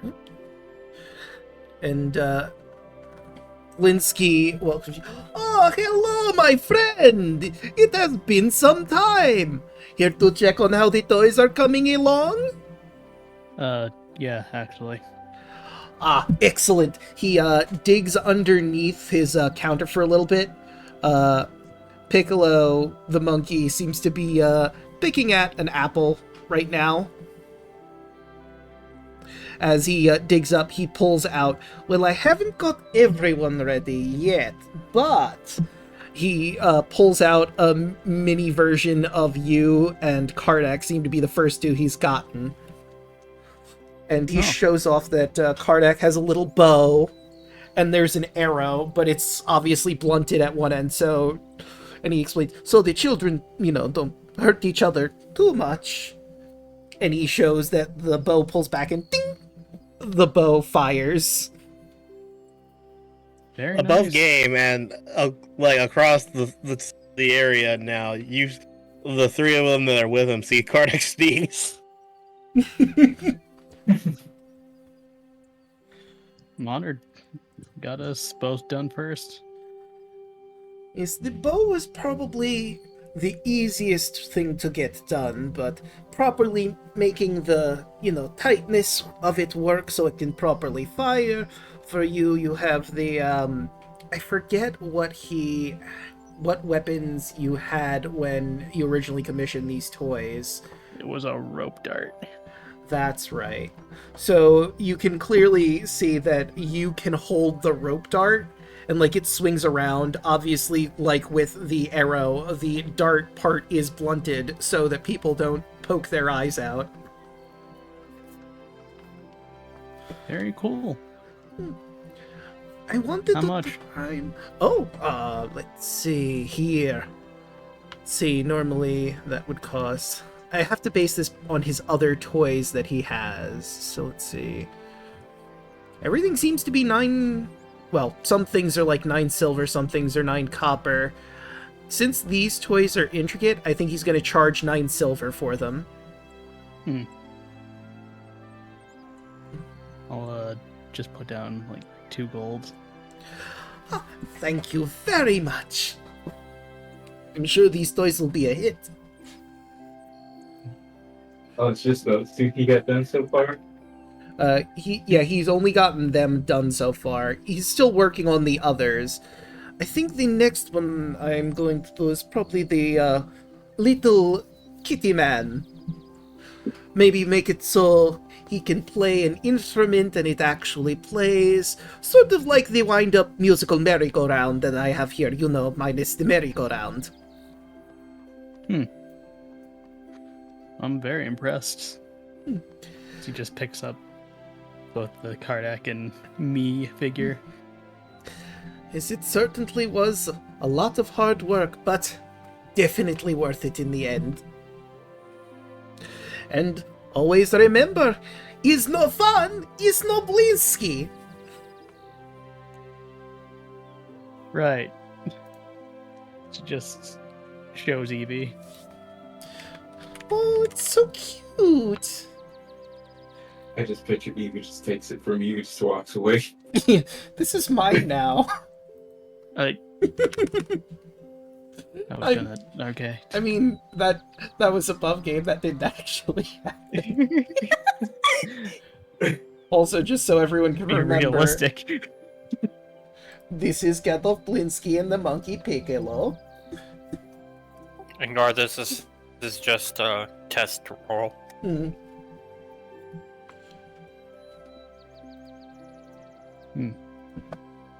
Well, I'd be looking forward to the full collection. Absolutely. I think if I package them together, I might need to charge, a little more. Maybe I could do a package deal. Something for me to reflect on in the future after I get the whole set properly made. Obviously, you're getting these first, since they're of you. I have Dana Zero's gone because I want the last ones. Yeah, yours requires a lot of bells and whistles to properly function. Perhaps detachable armor. Now coming with multiple armor sets. Yeah! Armor sold separately. Blammo! You guys gotta have so much complicated toys. Listen, the base one comes with the base armor set, but if you want, unique armors, those are all extra. That's just good business. Original one comes with chainmail. God, it's like a Funko Pop. No. See, in order to get that though, you gotta buy the DLC for $9.99. The DLC comes with the full plate. No, actually, even better. The amount or the currency you pay for it is the currency or is what the armor's made out of. So you pay for gold, it's gold plated armor. You pay for silver, it's silver plated armor. Yeah, that makes sense. No, but it needs to be paid with V-Bucks. Yes, you gotta use the V-Bucks for that one. I will punch you. I have Roblox. Will that work? Get yourself a Zeo with different skins.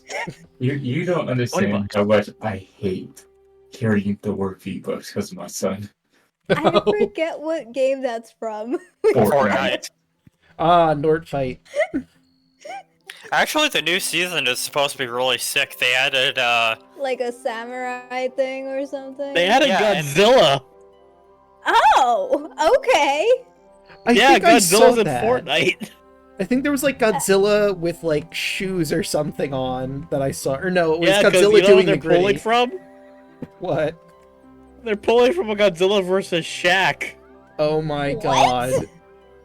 Oh, I haven't seen that in a long time.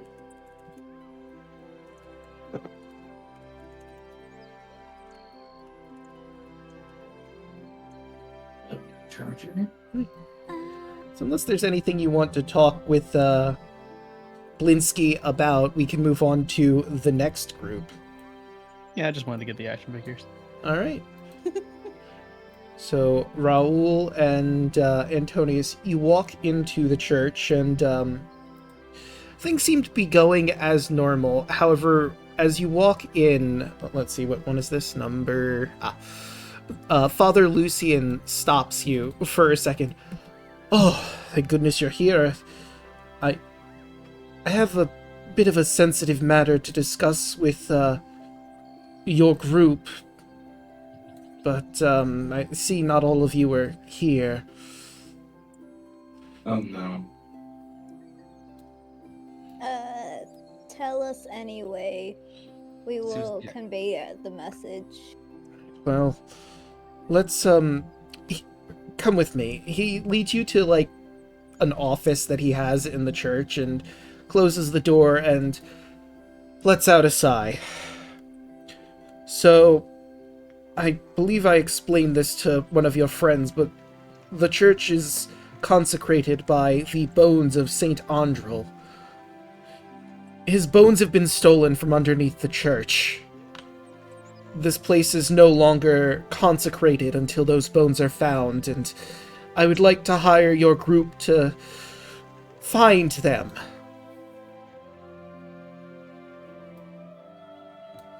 Alright, it's not a part of this group, that's it, right? Nope, it's just No, Antonius and it's- Raul. Raul's just gonna kind of look to Antonius with kind of like a worried look, kind of like remembering what happened yesterday. It's like, we will get on this as soon as we can.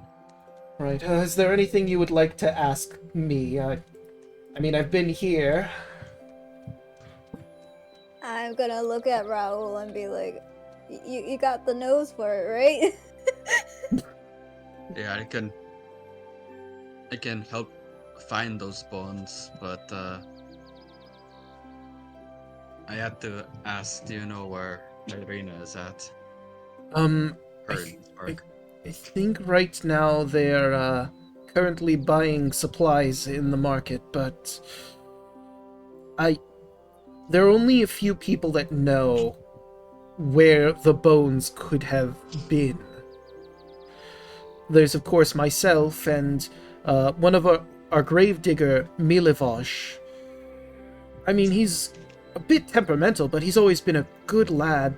If nothing else, perhaps he saw someone try and break in there. Or it's possible that he could have taken them, but I can't begin to fathom why. He lives at the orphanage across the way. Haven't seen him in a while, though, which concerns me. If nothing else, you can certainly ask... Let me grab her name real quick. The orphanage is not in the abbey, right? No, it is literally across the road from the abbey. You can ask Okay. Claudia, Miss Belasco, about where he might have been, or if maybe he's sick or something. I have a feel like above game. Do you think he got burned down? Maybe. Oh.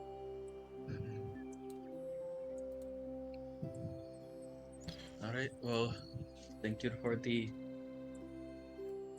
words, Father. And, we'll do what we can to try to return the bonds. Thank you very much. as quickly as we can. When Irina and Ismark come back, I'll be sure to let them know you were looking for them. course.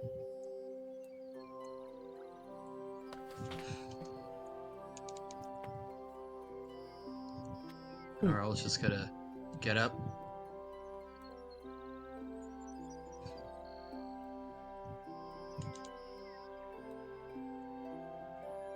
Actually, before,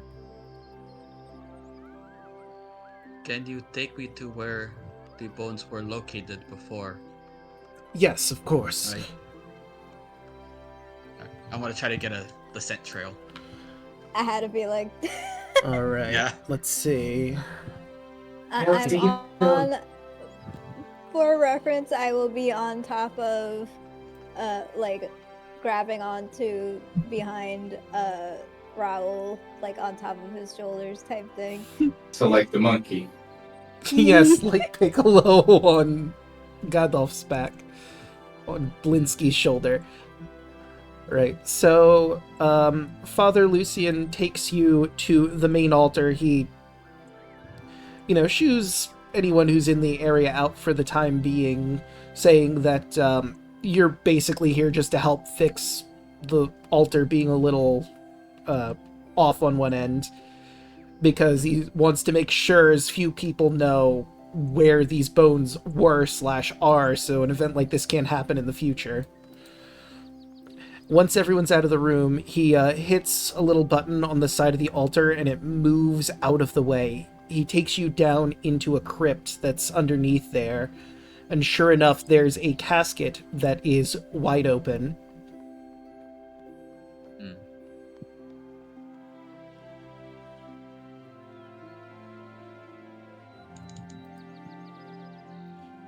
Raoul will approach the casket and do what he needs to do to help, I guess, help track these bones, potentially. Yeah, you get a whiff. It is a lot of dust at first. This has not been open in a while. And the area being not often visited has accumulated a lot of dust, so you probably sneeze a couple times. Like, not big ones, but like, just because you're sniffing around, just like... Yeah. But eventually you do manage to get the scent, and when you get out of here, I will allow you to roll a survival check to smell them out. Or you could go... Antonio, be like, I got it. So I'm doing what exactly? Sorry. No, I'm just nodding to you, saying that, I got the trail. Okay. Right. I'll see if there's any like remaining pieces or something, so I can grab it and put it in something if I have anything to put it in. Oh wait, I emptied the perfume bottle last time after emptying it again. Yeah. So I theoretically could put it in that. I mean, it depends on what you find. Like, you're not going to be able to put, like, a footprint or, like, bone fragments into a perfume bottle, in fairness. I mean, it depends on how the perfume bottle is, I guess. I suppose. If it's, like, bone fragment dust that can be swept in to a bottle so he can retain the scent, is what I'm trying to get at. Gotcha. Like I said, like a rescue dog, you take a little bit of the scent and just bring it to the dog. Yeah. Do you smell this? Here, boy, find the bones. Okay. It's mostly dust, and you do see some footprints on the ground that are relatively big, definitely humanoid, so a person was definitely down here in the dust. But there's not really anything much you could gather for, like, a scent. I really wish Zio was there. Dang it. So there's nothing I can put in the perfume bottle. Unfortunately, no, yeah. Okay. So, now the next question is, where are y'all meeting up? Because you didn't really specify that. I mean, I was trying to go back to the church. Yeah, I thought we were all going back to the the church. church is where I thought we were going to, honestly. Alright, that's fair. Oh, I thought I was gonna go to the toy maker, but if we're already meeting back, I guess I'd imagine I'd be halfway over to the toy maker and I see Kai and then runs back anyway. I mean, you could do that, but like, this is all basically all of your interactions were happening at the same time for the most part, with some variance. So I imagine after you get this information and you leave the church, everyone is starting to leave their places and head back. Maybe not the group that's in, like, the square, because they still have to buy winter clothes for everyone that needs them. So that would be Zio, Kardec, Bolt. Raoul has fur, but it's not thick enough for mountains, so he's going to need it as well. Antonius doesn't. I think everyone except for Antonius, and maybe Kai, since he is a man literally made of fire. I used to have more fur. Did it get singed off? Oh wait, would my fur have gotten singed off? I mean, a little bit. Listen, a full rest heals, and like eventually your fur will be back to normal, but you are probably like coated in a lot of char. Oh no. So I'm basically a black cat right now. It's gonna take a lot of cleaning to get all of that off. And you haven't exactly had a moment to bathe.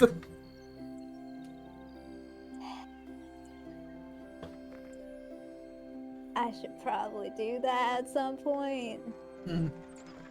Or just walk up next to a tree and just rub myself aggressively against it. You could do that. Also, You're not beating the allocation side, you're literally just a cat. Yeah. I mean, I'm Does playing him like one, so...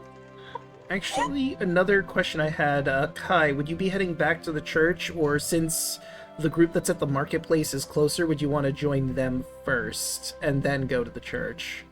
I guess I'll meet up with them and then make my way back to the church. Alright. Making my way left town? Yeah. Downtown. I know, but is it really downtown in the broader west town? Making my way west town? Yeah. Well, I mean, like, if you go by the logic of old towns, like, they used to be built around the church, so... Yeah, but this one isn't necessarily... Would the church be uptown then? Because, like, if you notice, the church is, like, all the way on the west side of town, and not a lot is around it. So this town Shame the town isn't down by the river, though. Very true.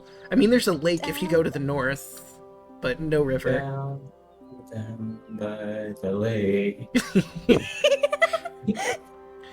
Right, so just to speed up the shopping for cold clothes, that would be, there's 1, 2, 3, 4, 5, 6, because Evie.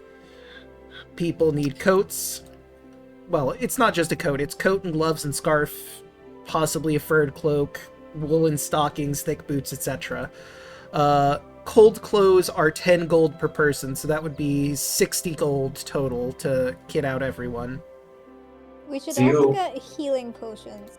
Zio would drop the 60 gold for everybody. Alright. How much are healing potions? Let me go off to Dan's stock, because it depends on what kind of healing potion you want too. Let's see, there's Dan's stuff in his stock. Base healing potion, that's 2d4 plus 2, that is 25 gold. A greater healing potion is 100 gold, which is 44 plus 4, and the superior healing potion is 1,000 gold, because that's 8d4 plus 8. But that's like the biggest healing potion that he can make without spending, you know, I don't know, a significant portion of time and a significant amount of funds. That I don't know if he even has for the Supreme Potion. So, what's the middle one of the the 3 healing potions? Of the 3, greater, and that's 100 gold. Great. Do I want 100 gold?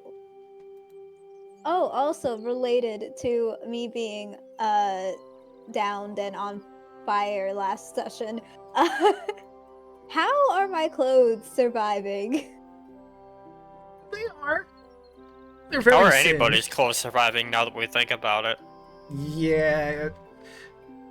I mean, technically my armor is magic, so it shouldn't be affected. Yeah, some of you are wearing armor, so that wouldn't necessarily be affected, but those of you wearing, like, clothes, it's Mine very is singed. literally leather armor. It might still be holding up, but it is very clearly burnt and worn and beaten. I probably need that then.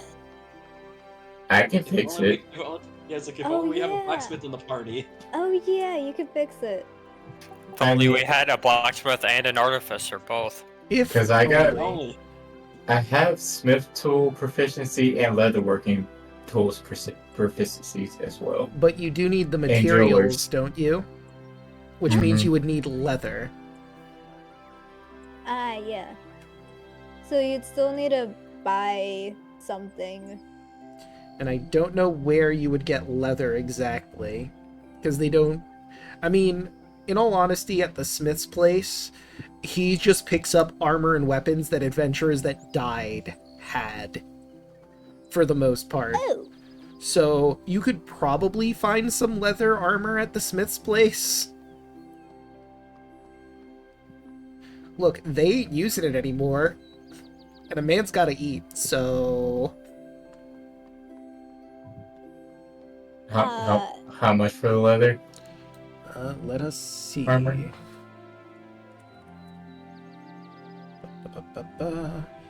D and D I-E. Leather armor cost. Okay. I'm just gonna go with base market value here for sake of ease. 10 gold for leather armor. Okay. I'll pay out the 10 for the leather armor. And I'll pay you back. No, don't worry about it. No, I'll pay you back. No, don't worry I'll about it. pay. It's for me. I'm paying you back. Zio is the I father. have 153 gold. I have 225 now. Okay, never mind. I'm just imagining. Zio has the most money. I have not spent money this entire time. I'm just imagining Antonius is running after CEO. Let me pay you back. No. I am the father of the group. I take care of the children. I'm not a child. You're the most child of all of us. Shut the hell up. You are literally the youngest of us. It's very true. Y'all don't know that. Yes, we do. Zio was actually the asked you the treasurer other of the day. team. Did Right. I actually properly answer that though? Yes. Yeah. Main Yes, you did. character? Yeah. Yes. I think you did You volunteer. I had thought to that was because a you had bug to, you're game. talking to a bartender. And that's why we kept you away from the alcohol. Oh, I thought that was a bub game. Okay, never mind. No wonder you were a lightweight. Yeah, that makes sense.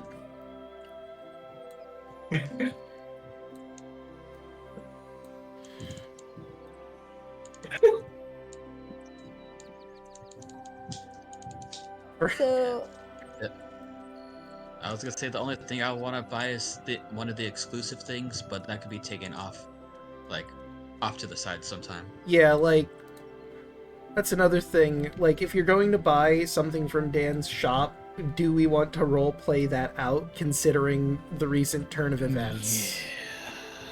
we Definitely. probably- Yeah. Okay, so I imagine all Alright. of you meet up, and then you have to make the Yes. decision and inform them of situations at hand. Yep. We'll tell them that the bones under the temple have been kidnapped. I have the scent. Zio looks at you. How far can you sniff out? I'll do my survival check to see how well I can sniff it. Alright, let's see. and I have advantage because of heightened sense. I'm gonna say it's gonna be a flat roll because you're also in a city with a lot of sense going around. God dang it! No! So with a 7, like I said, you're in a city proper, there's a lot of people moving around. You do have a slight scent, but you can't quite tell where it is. But you also remember that Milvaj, the person who is primary suspect of who stole the bones, lives in the orphanage nearby. So in the worst case scenario, you could ask him questions. Do you tell Zio that you barely got the scent? Yeah. Can I bardic inspiration? Zio looks at you. Little Where'd you get the scent from? Take me there. We would have to ask the head priest, and he would have to open up the catacombs underneath the altar again. That's probably a no-go for a second time. I We'll mean, just motion to Zio being a holy man. I mean, if we want to have Zio try. yeah, I think we should. Well, I mean, keep in mind, Raoul also had advantage on it. Well, would have, if not in a city, so it cancels out just like with him, so it would be a flat roll. But it would be another person to make that roll. Please. Yep, Zio goes in to the church. Alright, I imagine you're gonna go straight to Father Lucian. Yep. Yep. Alright. Oh! Did Raoul tell you of the situation at hand? Yes. As a cleric, I cannot let this stand. I need to find where was the Well, body at? I need to have the scent. I need to rectify this as fast as I can. well, I already showed Raoul, but unfortunately, I don't want more people knowing where they are. Obviously, I would show you, but since it's an active time at the moment, it's going to be a little hard to get people to vacate the area once again. However, I did tell him that our gravedigger, Milvaj, is, I hate to say it, the most likely suspect. I haven't seen him in a while. He lives at the orphanage across the way from here. You could ask Miss Belasco if she knows what's been going on with him recently, and if you can find him, you could interrogate him and see where the bones might be.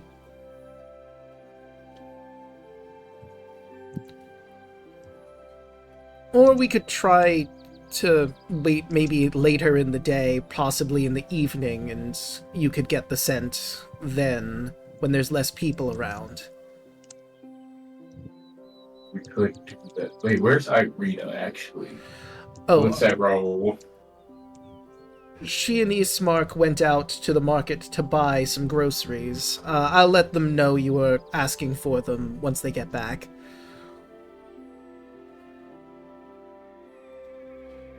Alright, okay.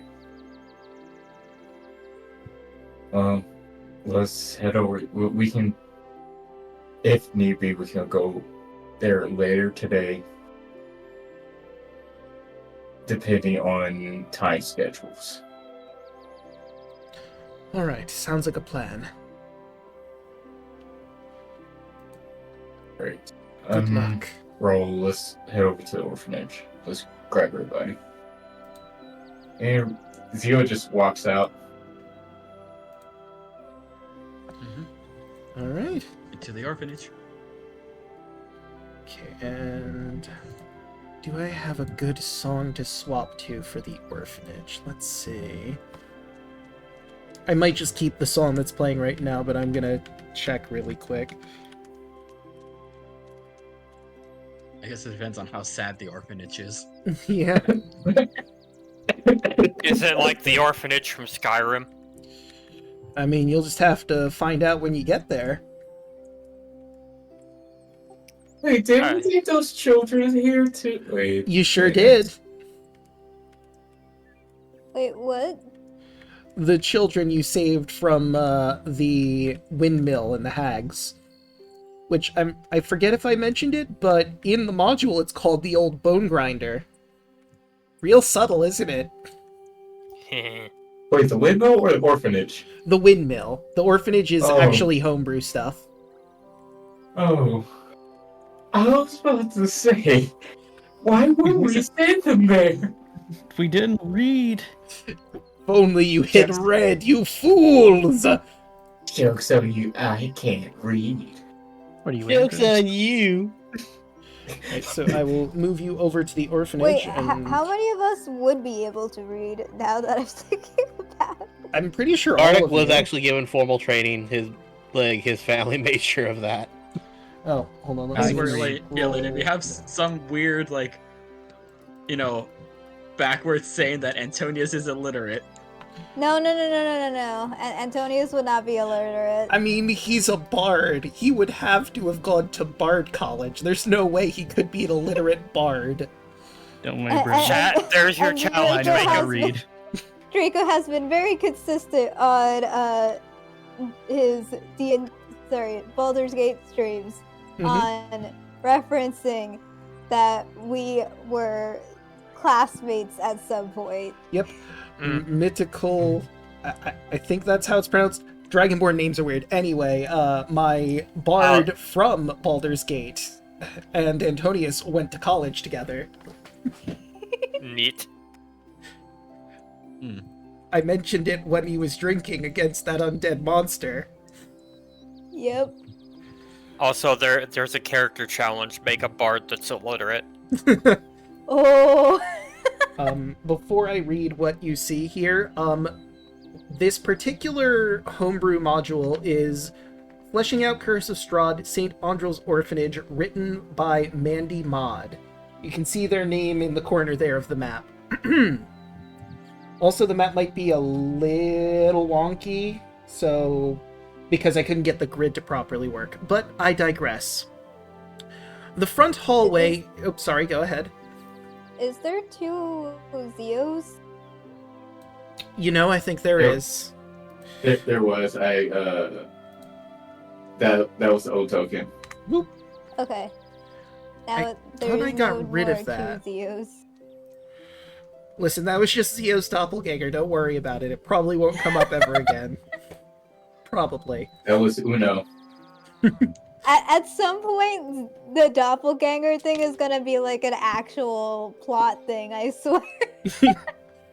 At this rate. I know it's like an ongoing bit, but at some point, I feel like you're gonna end up turning it into an actual thing. I mean, we'll just have to see. But, That wasn't Zeo. That was Oise. yes. Oh, yes. Please. How could we forget such a important character? Actually, no, we need to add an Draco. X That in wasn't there. Zeo, that was Turbo. Yes.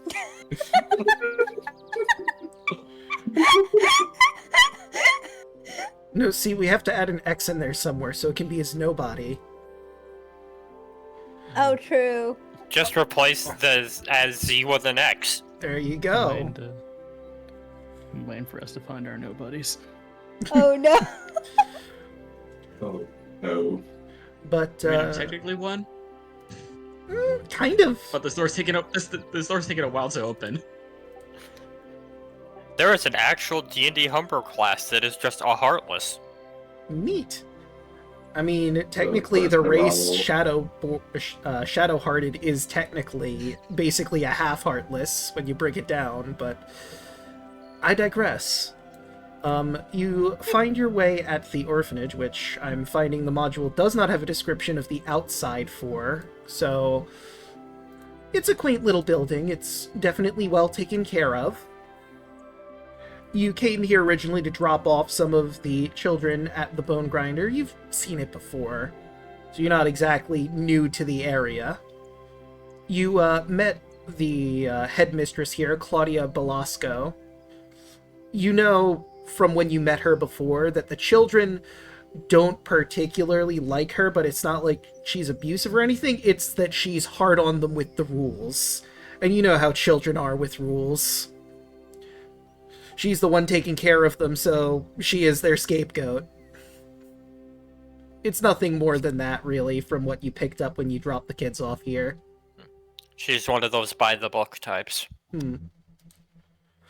And she's at this point sort of given up on, trying to change this view. It's like, look, someone has to be the adult in the room, and that is me.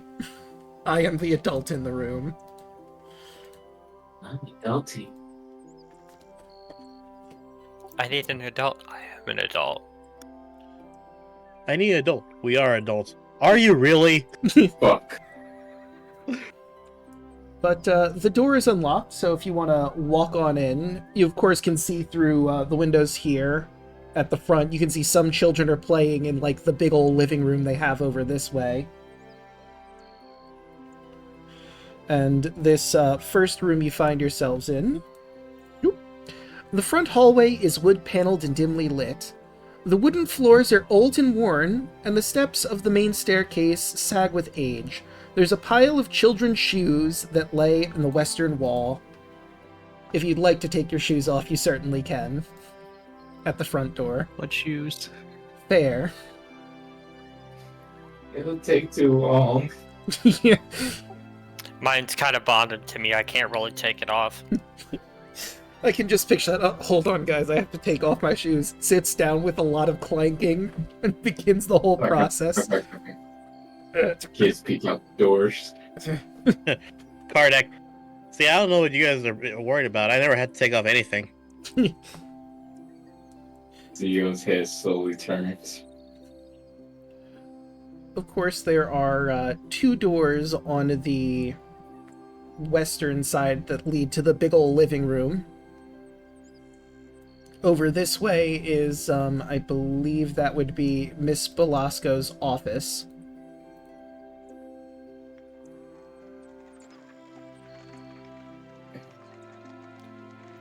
Grab. Let's go to the office.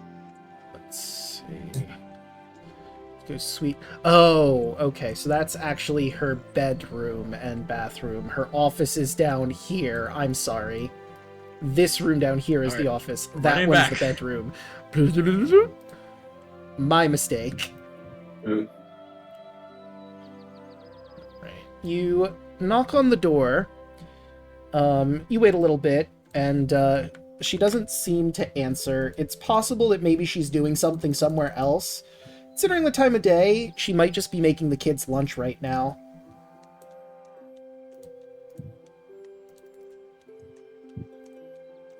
Zio opens the door next to him.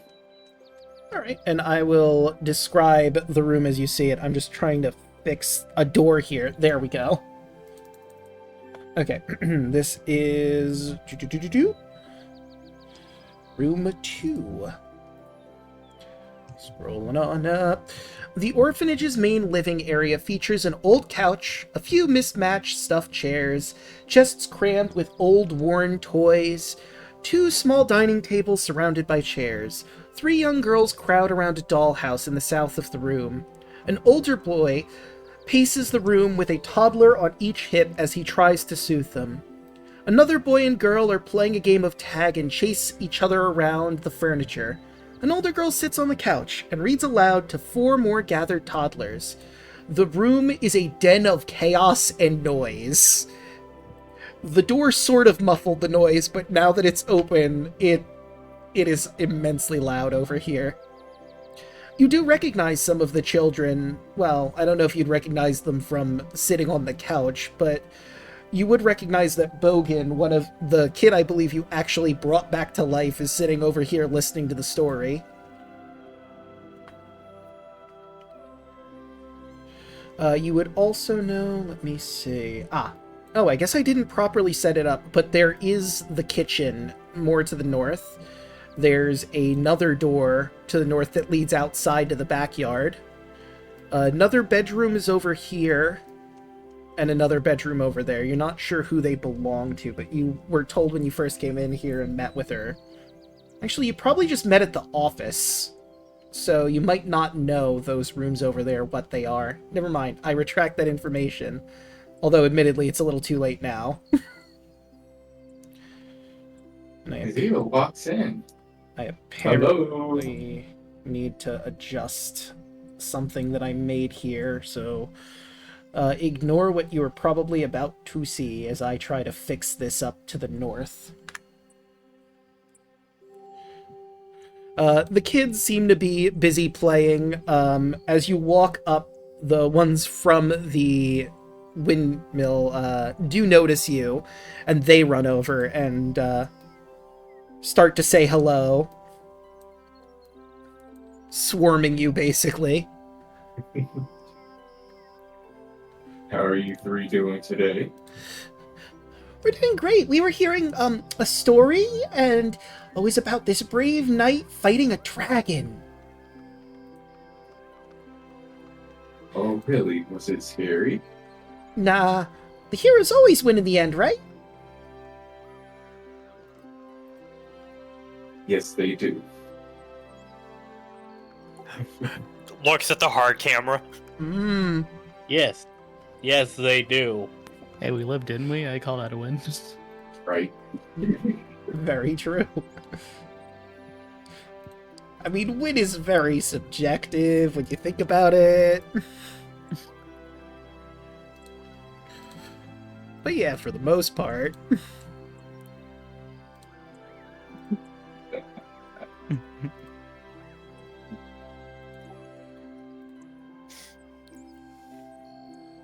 So have you three seen, I forgot her name already.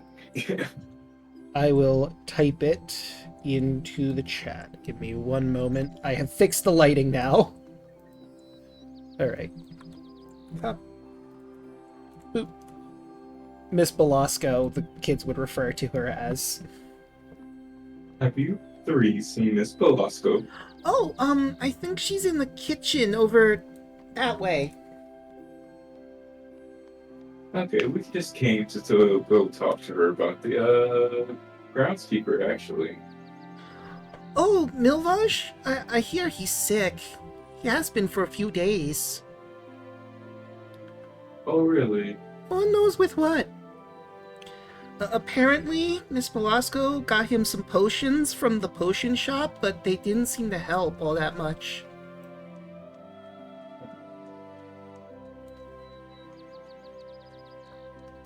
Okay.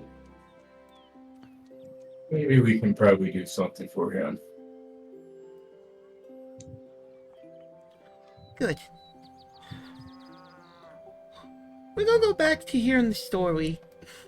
And they all run around back into their positions, get comfy on the couch where they were. As all of the children around you just sort of ignore you as they run around playing tag, doing in their own general devices.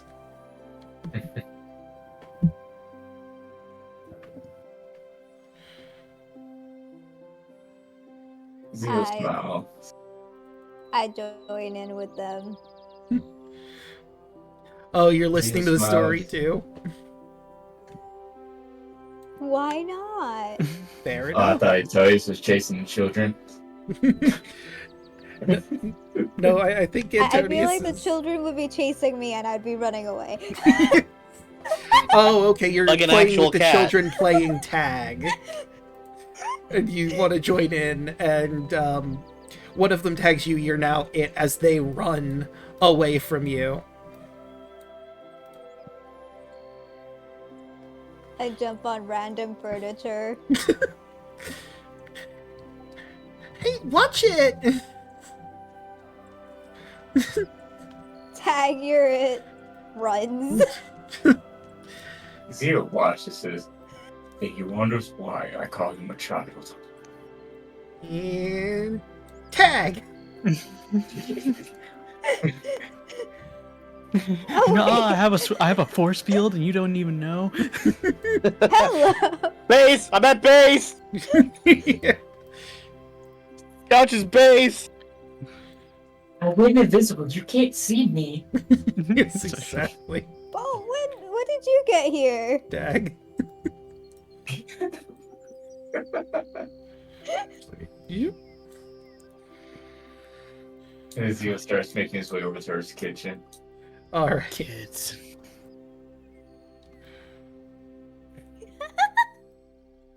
forgot who I marked as it. Maybe I should have played a token mark. And act. Now Antonius is it. But the kitchen is right over here. We'll get back to kids playing tag in a moment. The rousing game of tag going on. Oh my god. Zio opens the door and walks in. Alright. And I will describe the scene as you see it. This is... Whoops. Need to remember it's in the PDF and not a window I have open. This small, cramped kitchen is filled with everything you might need to cook a meal in bulk. You see Miss Belasco sitting over by chopping some vegetables. You just walked in, right?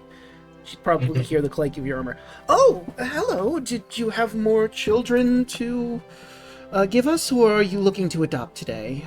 Sorry, it's... She cleans off her apron that's obviously covered in a bit of flour and such, and hangs it up. How can I help you all? Zio's about to say something when she says adopt. He just like... His head drops for a second. Looks back up and just like he can't find his words at the moment. Not thinking about adopting a child.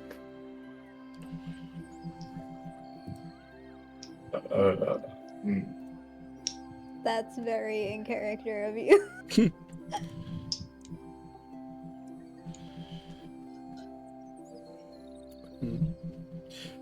It's just sort of awkward. She's standing there waiting for a response. And she just like, Kai just kind of kicks his shins a bit to get his attention. Yeah. Sorry. We're okay. We're here looking for the groundskeeper for the church. Oh, Milvaj! Milvaj, yes, he's been very sick and we're not sure with what. His room is actually across from here. We honestly have no idea what. I got him some potions, but just, it didn't help. And I mean, they're really good potions. We had one child scrape their knee and just a simple drink was enough to heal them, but whatever this is, it's not an injury or something that could be healed from such a thing, I don't think.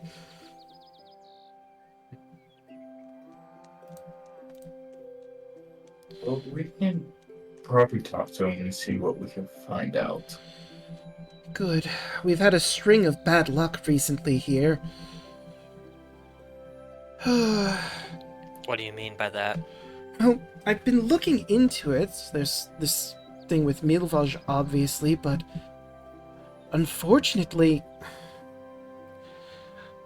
we had one child fall from a roof at night. I've managed to put bars on the windows now so that doesn't happen again.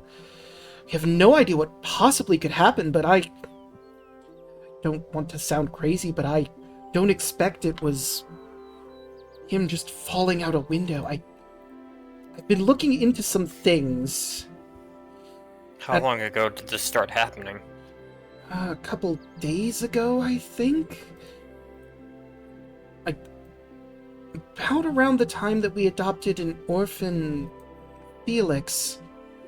I don't know if it's related at all. I've been looking into some stuff. I have a book in my office about demons, potentially. I don't know if that's involved in any way, shape, or form, but he's a bit closed off. His parents unfortunately passed and hasn't been able to really make friends. But something is definitely the cause of this bad luck we've been dealing with. Do you know where he is now? I believe he might be in the attic right now. He likes to carve. He goes up there to do it. Bit of a loner. Okay. I could get my book for you if you like from my office. It might help. I don't know if it will. I suppose anything works. Wait, I'll be right back. And she runs Oh. off unless you stop her. Wait, Zio's gonna stop her. Hmm? Also, I had a question. All right. Does this crest looks familiar? And he's going to show the crest for the Robin Trade from the manor. No, I'm afraid I've never seen that before. Okay.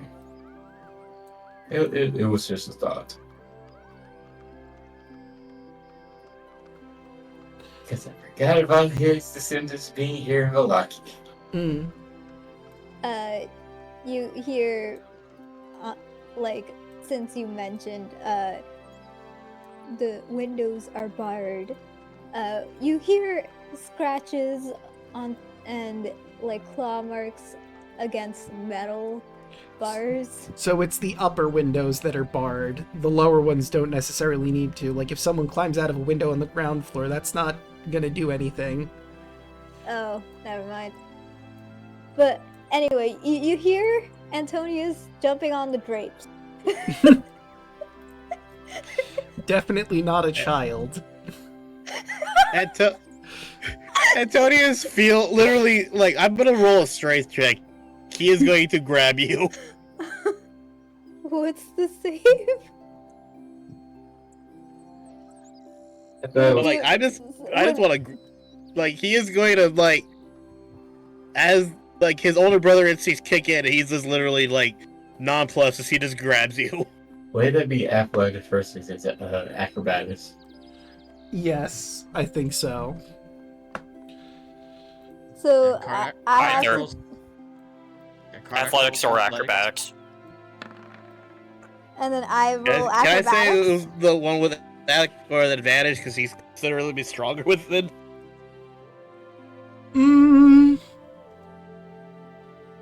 Okay. And I roll acrobatics, right? Yes, Yes. I will give you that advantage. Oh my god! You don't even need an advantage. By exactly what point? You're in Shrek 2 when Shrek picks up Puss in Boots by the back of the neck. Yes. It's exactly like that. Yeah, the only thing we're hearing is my Right. He just looks at him. I swear to God, you're gonna be the death of me.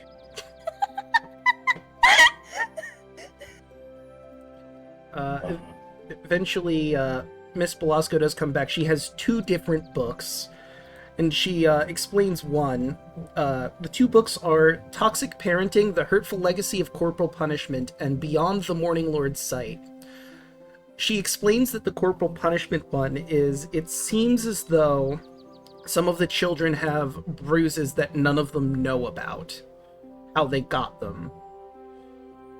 So she's been looking into the possibility of abuse. Maybe there's a child or their parents have abused them, and it's possible maybe they're hurting themselves, potentially.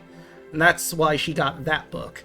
The Beyond the Morning Lord's Sight, it's a thin book that seems to detail demons, demon worship, including the barest basics of abyssal and infernal languages. Anyone who wants to can roll an intelligence history check, or I would say religion would also work, even though it's not listed here. Both of mine are the same, so 16. All right. You said religion or history? Yes, of your choice. 17. Okay. The Also Soft 17. 20. the other thing 17. I'll ask, does anyone know abyssal or infernal amongst you that are doing these? I know Abyssal. I speak Infernal. Okay. I know Abyssal. All right. So let's see those checks. He Alright. knows Infernal. So I got a 17 for mine.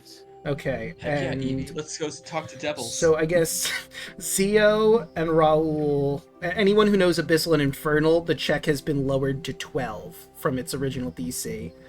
I So guess I'll roll for Evie. 6. And Okay. what's the check otherwise? 18 would be the DC if you don't know Infernal. Okay, I yes. still have a soft 20. I'm good. Or Abyssal. So, those of you that rolled higher than 18 or 12 if you know the language, you look through this book, and most of the information is nonsense. Like, this seems like someone is writing about demons with no actual knowledge of demons, devils, or anything, and they're just sort of taking educated guesses with very little information. Some things are correct, but you would say at least 90% of this book is absolute horse crap. Miss Belasco will also mention that the child who fell out of the window, Cedric, had some runes carved into his bed, and that's why she suspected that it might have something to do with demons in the first place. Nice. Oh. Yes, if you go upstairs to the bedrooms, you will probably be able to see them.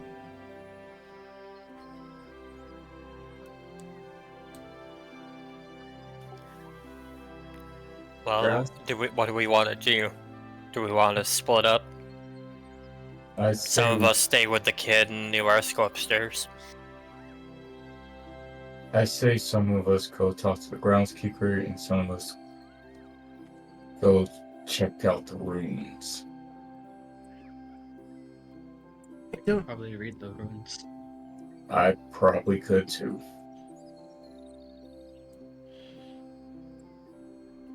I don't know how much you'll be able to speak with him, but we'll see. Like I said, he's over in his room over that way.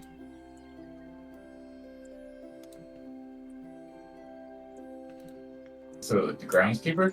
Yes, the groundskeeper. His room is over that way. And then the stairs are up over, like, you know, in the room you were originally in, and you can walk up those stairs and go to the upper areas. So, I guess we could also, once again, pop open the turn order, and you all can... Uh-oh, what just happened? For some reason, the bar on my left of my screen vanished. And now okay, I see what happened. Wait, I'm gonna have to refresh. God damn it. So who's doing what first of all? Who's going upstairs and who's staying down here? Karnak would stay down there to keep an eye out on everything. Zio will go upstairs because he wants to figure out what's going on with the children. Alright. I'll go upstairs too, because with both Abyssal and Infernal, we can probably figure out the runes. Alright, so we have Zio Raoul going upstairs. Karnak is staying with the kids. Hi. I have a question. As a paladin, don't you have stuff to help with diseases and stuff? Yes. Yes, I do. I think you should be the best person to talk with the groundskeeper then. You're probably the best person to help. Another thing to consider, as a paladin, he also has divine sight, and if there are demons involved, he could look into that with his divine sight. Probably should do that, yeah. So it's really which one you think he'd be the most helpful with at the moment.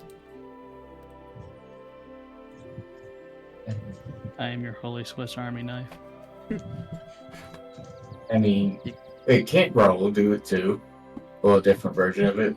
He can smell evil acts and evilness in...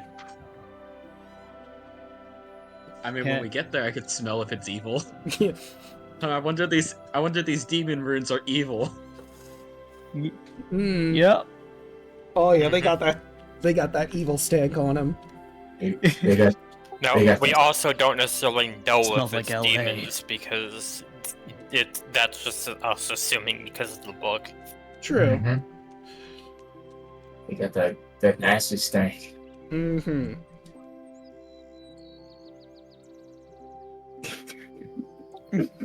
Okay, so wherever you guys want me, like preferably want me. Bolt's gonna go upstairs, so. Okay, so Bolt's I think joining you with the upstairs. groundskeeper because that would help more. Okay. Because if we can get him feeling better, he can probably give us more information. Right. We need those bones. All right, and I guess we'll have a representative from each team roll initiative to see which one we're going to be following first.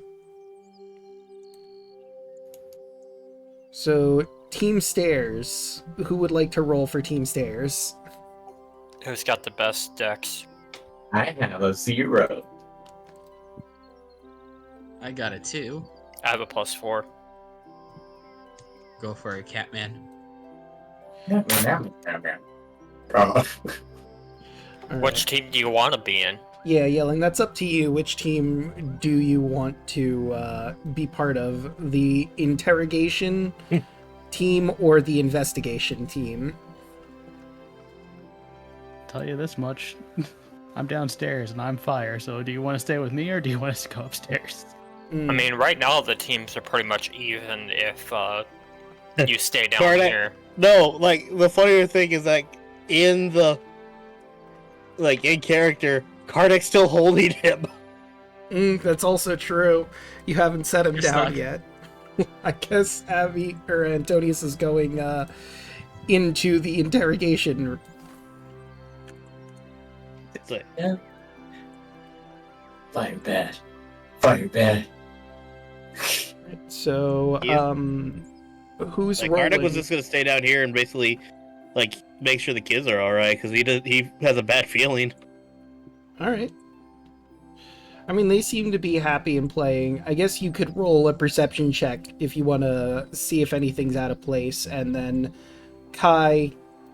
I guess Kai's the only one going into the room to talk to Milaj.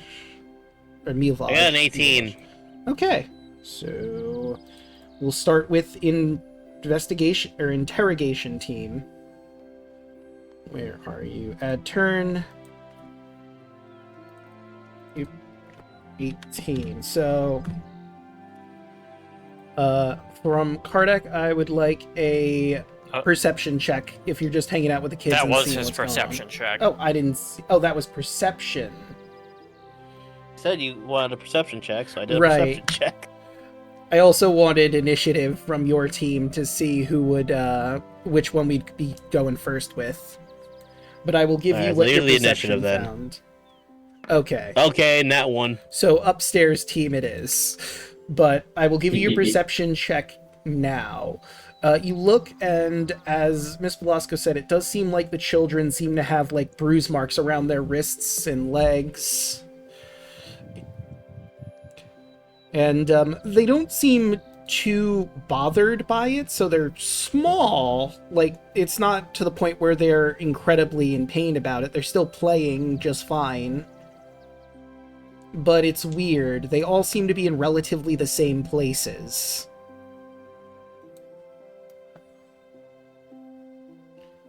Yes, Evie will stay with interrogation team. Now let's grab you three for the upstairs team. There we go. And I will describe the rooms up here as you see them. Number 8. The second floor hallway has 6 different doors, most of which are left wide open. Only the single door at the north end hall is closed. There's also a hatch on the ceiling in the southern end of the room. The hallway's only window on the southern wall is broken and boarded up. So yeah, I just realized these doors are not actually open. There we go. This one up here is the only one closed, and this is the window that you are certain somebody fell out of. And the hatch is right here, and probably leads to the attic. Okay. Bolt's gonna investigate the window. Alright. Did she tell us which room has the room? She didn't. She said you should see it on the bed. But you could also look at any of these rooms' beds. I'll start with the window, and then I'll tell you about the room that you're in front of. So, let's see. Bolt, roll me an investigation check. I got a 10. Alright. With a 10, the window is boarded up, so you can't quite see the window behind it, obviously. You look around, and, like, there are some scratches here or there, but that could just be, you know, kids playing. They boarded this wall up recently. Maybe that's from the nails and the actual trying of boarding the window up. Unclear. Meanwhile, over with Zio and Raul, I'll start with Zio's room since he got there first. This bedroom over here contains 5 beds. If you want to do an investigation check to look around here, you certainly can. Investigation. Kia. Nat 20. Goddamn. Okay. So, as you're looking on around the room, you do see that all of the beds here seem to have some runes on them. You said you know Abyssal? Yes. With your nat 20, you can tell these are not Abyssal, but they are definitely fiendish in origin. I whistle to Roll to come here. And points out all the runes. Raul, since you now see the runes in question and you know the language of Infernal, the runes translate to dark dreams. But they are most definitely infernal. A fiend is absolutely involved. These are infernal. The fiend is involved. They ask about dark dreams. So what I assume, these runes were put here under the children's bed to possibly give them nightmares, to, I don't know, probably harvest negative emotions or something like that. Probably something of the boogeyman.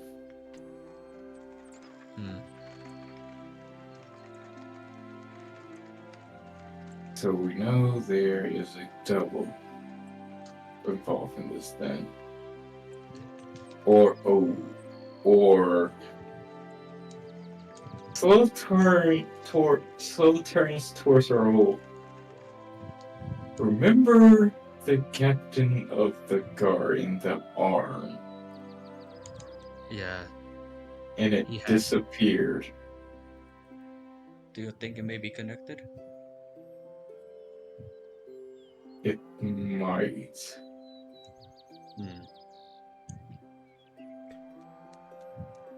That's the only thing that Kai told us that he sent that was evil, or devilish, or demon-like in this town.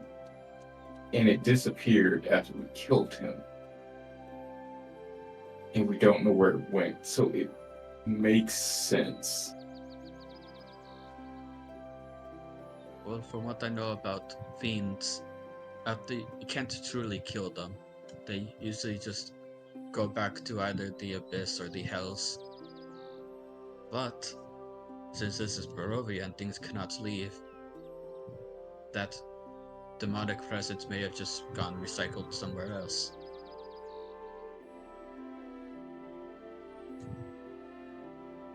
Perhaps we should visit the one child in question. The lone one. That might be smart. Can't you do your little smelly thing? Alright, you go. From a scale from 1 to 10. Oh, it's fucking rancid in here. It is 10. As you've been walking around here, you've been passively smelling in all of the rooms that you've looked across upstairs. It's evil all over the place. It's strongest in the bedrooms here. And you also smell something up in the attic. It's fainter because, you know, it's closed off at the moment, but you definitely got a whiff of it. You said this door here on the north is the only one that's not open? Yes. I'm gonna attempt to grab the handle and wriggle it to see if it's locked. Let me double check. No, it's not locked. Alright. Babushi. This is a nursery. It contains 3 cribs, a chest of drawers, and an old stuffed chair. 2 babies sleep peacefully in 2 of the cribs, and a teenage girl is holding a 3rd baby and gently hums an unknown lullaby. Another girl is just sitting on the floor reading quietly. When you open the door, the girl on the floor does look at you. But we'll wave mouth the sorry and close the door. Alright. I will say you noticed as you open the door, the little girl definitely does seem to have some bruising on her arms like the children downstairs. So that closed door is a nursery. Nothing out of the ordinary, just babies and kids. Gotcha. Maybe we might want to check the attic. Let us go to the attic. And let's, before I do that, bring us back down to the lower level. Alright, so, team interrogation. Do you know where Milvolsh is? Yeah.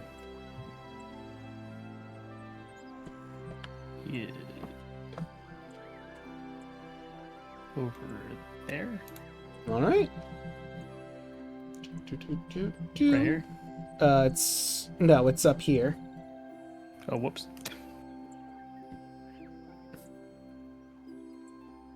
Okay.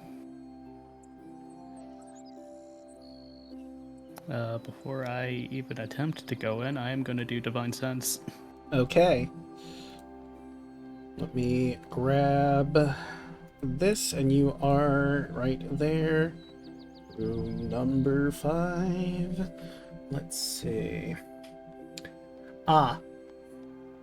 You recognize an unstable aura of a fiend behind that room.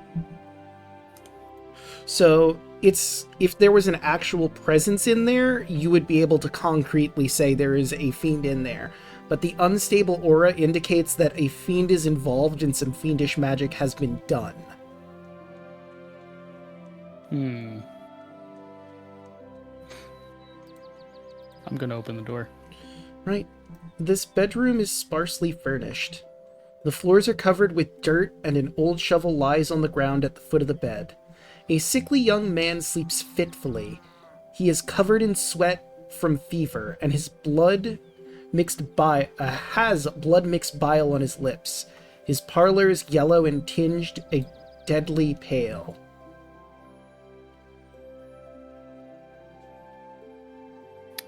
Can I roll like a medicine? You can. Check. Arcana or medicine would apply. Let's see. It's probably about the same for me. No, it's not. Medicine's better. 9. 9. Yeah, you can't quite suss out what his condition is. You sense that, like, a fiend is involved somewhere in this, but other than that, you can't quite suss it out. Okay. I'm just going to quietly enter. And I'm guessing Kardak is still just hanging out with Antonius. Pretty much. He's trying to make sure he doesn't get any trouble. Okay. Fair enough. Just take Evie with me. Right. Does Evie have any training for Arcana or medicine? No, but hey.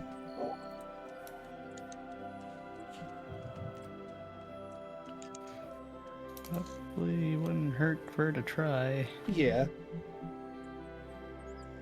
See which better. Medicine again. 11. Better than what I can do. True, better than what you got. Yeah, no, she can't quite figure out what's going on with Milivage either. Okay. I am just going to quietly close the door behind me. Alright. Just in case. Alright. And going to approach. Just give like I clear my throat to make myself known in the room. Hey, it's all right. Just heard that you weren't feeling too good.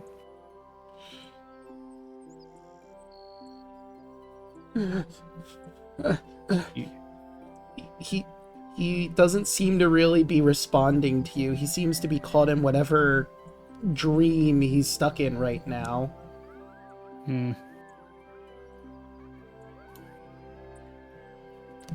Okay, I'm just gonna have Evie stay there. Gonna just approach him very carefully.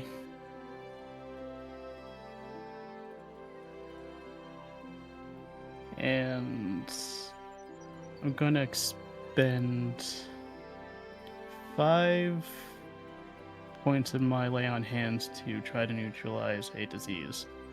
And that is lesser restoration, right? Basically? Yeah. Or, wait, hold on. 5 points. Full of healing. So 1 disease neutralizes 1 poison affecting it.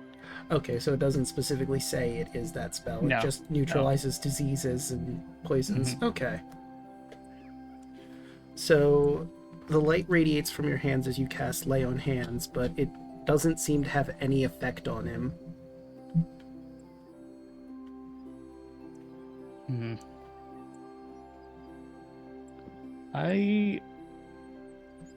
As that happens, my unicorn horn saber glows, as I'm going to attempt to put 1 point of my healing hands in there and expend 1 charge of my unicorn saber to use its ability. Okay. Use Lay on Hands, spend charge of this item, and enhancing it, add a d4 to the amount given. Touch removes Charmed, Frightened, or Possessed effect by Celestial and Elemental, a Fey or Fiend, or Undead. Okay. So you spend the charge, and it's certainly significantly stronger than when you used your healing hands alone, but like before, it doesn't quite seem to do anything.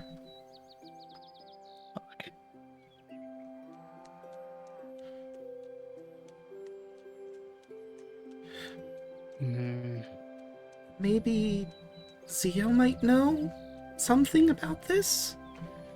He is the healer amongst the group.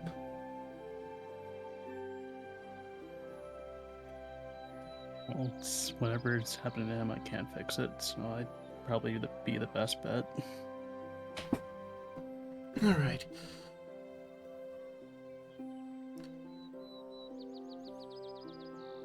Well, I guess we'll just have to wait for them to come back, or we'll have to go upstairs to meet with them. Probably wouldn't hurt to go up there. Just to get this done faster. That makes sense. If you won't stop her, Evie will open the door so you can all regroup. I'll take you lot upstairs. And I'm assuming that Kardak and Antonius will be joining them. Yes. What? Okay.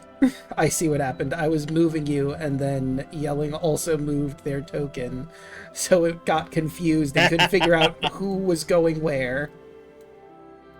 And if you scroll up, Multiple move. you should see where everyone is. And I will move chat along so they can also see. And there we go.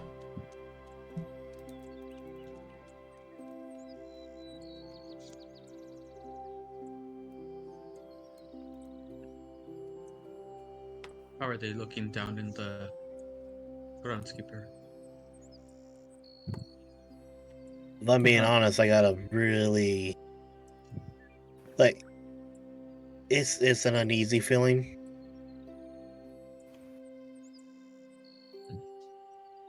There is definitely a devil or a demon in play here. The runes on the bed are an infernal. So They say Oh, bad dreams. I definitely smell some remains of a fiendish creature, but not the cause of it. He wasn't responsive, and everything that I could do to try to heal anything of demon persuasion did not work. So I don't really know what's wrong with him. maybe a spell.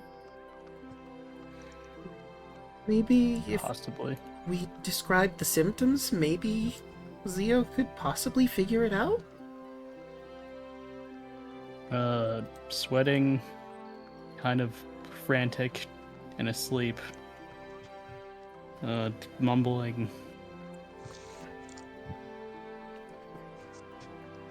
What was he mumbling? Was, I guess, more of grunting. Wasn't really words. Also looked like he had, like, blood and some other internal fluid on his lips. I wasn't sure exactly what, if that helps anything. And, Zio, you can roll a medicine check. See if you can pick up on what is going on here.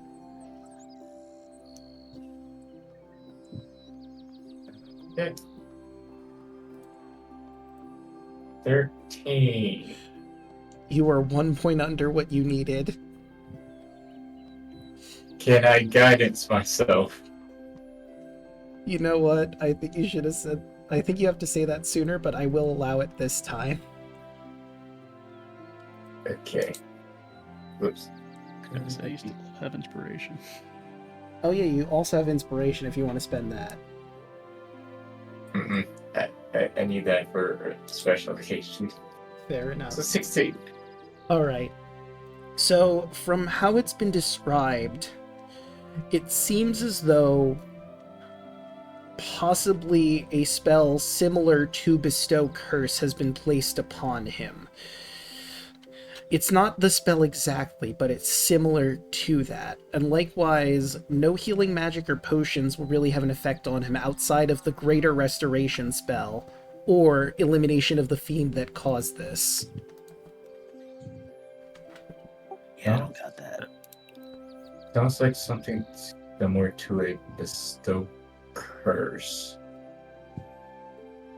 So probably something of greater laceration or defeating the fiend will fix him. Ritual casting. Right, detect magic, that would be within 30 feet of you. Yep. Let's see. So I probably sense the runes almost immediately. Yeah, no, you definitely sense the runes, and they have, I believe it would be necrotic magic coming from them. Yeah, that's a good point, actually. Probably.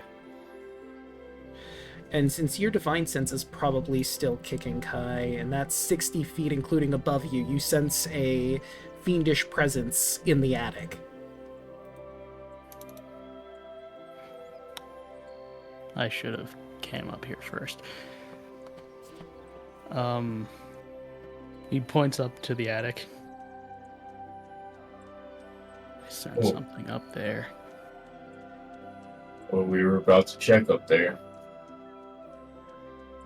The ladder, you said the ladder to the attic's literally like right here, right? Yeah, you just have to pull the hatch and the ladder comes out with it. How tall is the ceiling?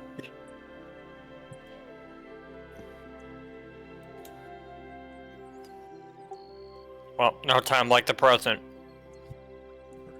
I'm gonna... Let's open up the hatch. Get up there. I'll move you all up to the attic, and feel free to position yourselves around the hatch, however you think you're going to come up here and disperse. Before I describe the room, let me give you just like a quick little rectangle to work with here. Anywhere in this area down here, in the red box I've created. Okay, I'll just... Oops. We gotta set up the Fire Emblem Square. Mm. Ron, you're underneath me. I'm further down. Or on top of me. Like, Sorry. Right. Yelling. Yelling, have to you're step away for a out. moment. Oh, okay. I'll just move them here, I guess, for the time being. Right. And I do want to switch the song specifically for this one, because this happy-go-lucky music isn't really going to work for the scene as it unfolds here. No, go ahead, keep it on. A little bit. That'd be kind of like, real quick. So we didn't take one earlier. Should we take a break now? Yeah, this might actually be a good time to take a break. I would say it's 12:30. I don't know how late people are willing to go right now, but Keep the cute music on. I'm good to keep going. I'm fine to keep going. I'll have school Yeah? in the morning. I Yeah. do have... After Monday, I don't have school for the rest of the year. Gotta take down the demon. I do have work earlier, but I think this would be a good place to, like, I'll introduce the scene as it unfolds, and that's where we could end, potentially. I'm good with Just that. want to just introduce it then and then hop off. Yeah, so let's see. What would be a good song? I'm not using Strahd's theme, because that one's spoken for. Would this be good? I could reuse this one, possibly. Oh, Actually, I think this works perfectly for the scene that's about to unfold. 15.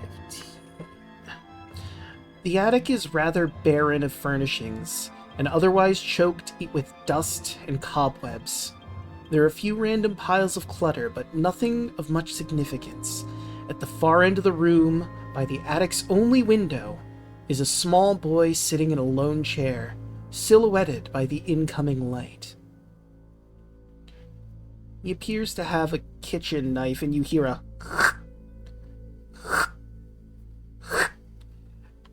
much like a blade going against wood.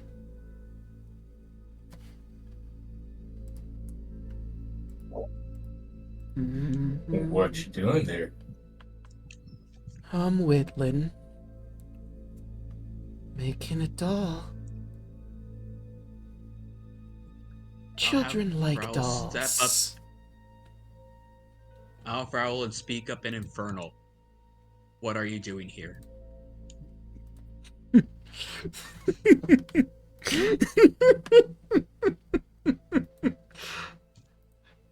He turns to look at you, eyes crazed.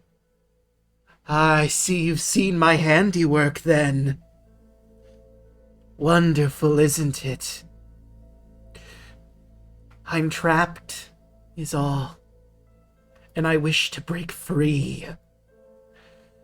But I have to do certain things to do that, and I'm sure someone like you will get in the way. I should also specify, all that was an infernal coming from this child's mouth. You what? His eyes Oh. go dark, and you notice he has a locket in his hand that he flicks open, and a shadow begins to form right by him. As I reveal, if Roll20 wants to cooperate. I'm Guardian! But he's He not. has to stand. But he's not alone. Shadow creatures appear, some that you've never seen before, to join him. And just for chat, I will show the creature that appears near the sand, or near the child. Oops. Oh dear. It has these horrible monsters, these shadow Can we get a creatures. closer look to the one right next to the shadow? Oh, sure. Like, this is a placeholder token, but it is one of the null that I have here. Mm. It looks to be I guess I could describe them too. The ones in the front seem to be like knights of some kind, billowing shadows from their various joints, while the one to the left of the shadow demon, devil, whatever it is, appears to be like, was once a preacher, probably of some kind, with shadow billowing from his vestments.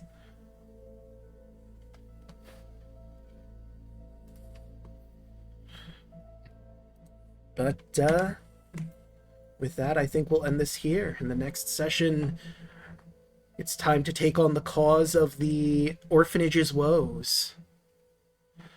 So, let's start going around the horn. I don't know if, Yelling is here, but, we can obviously go to other people who would like to start.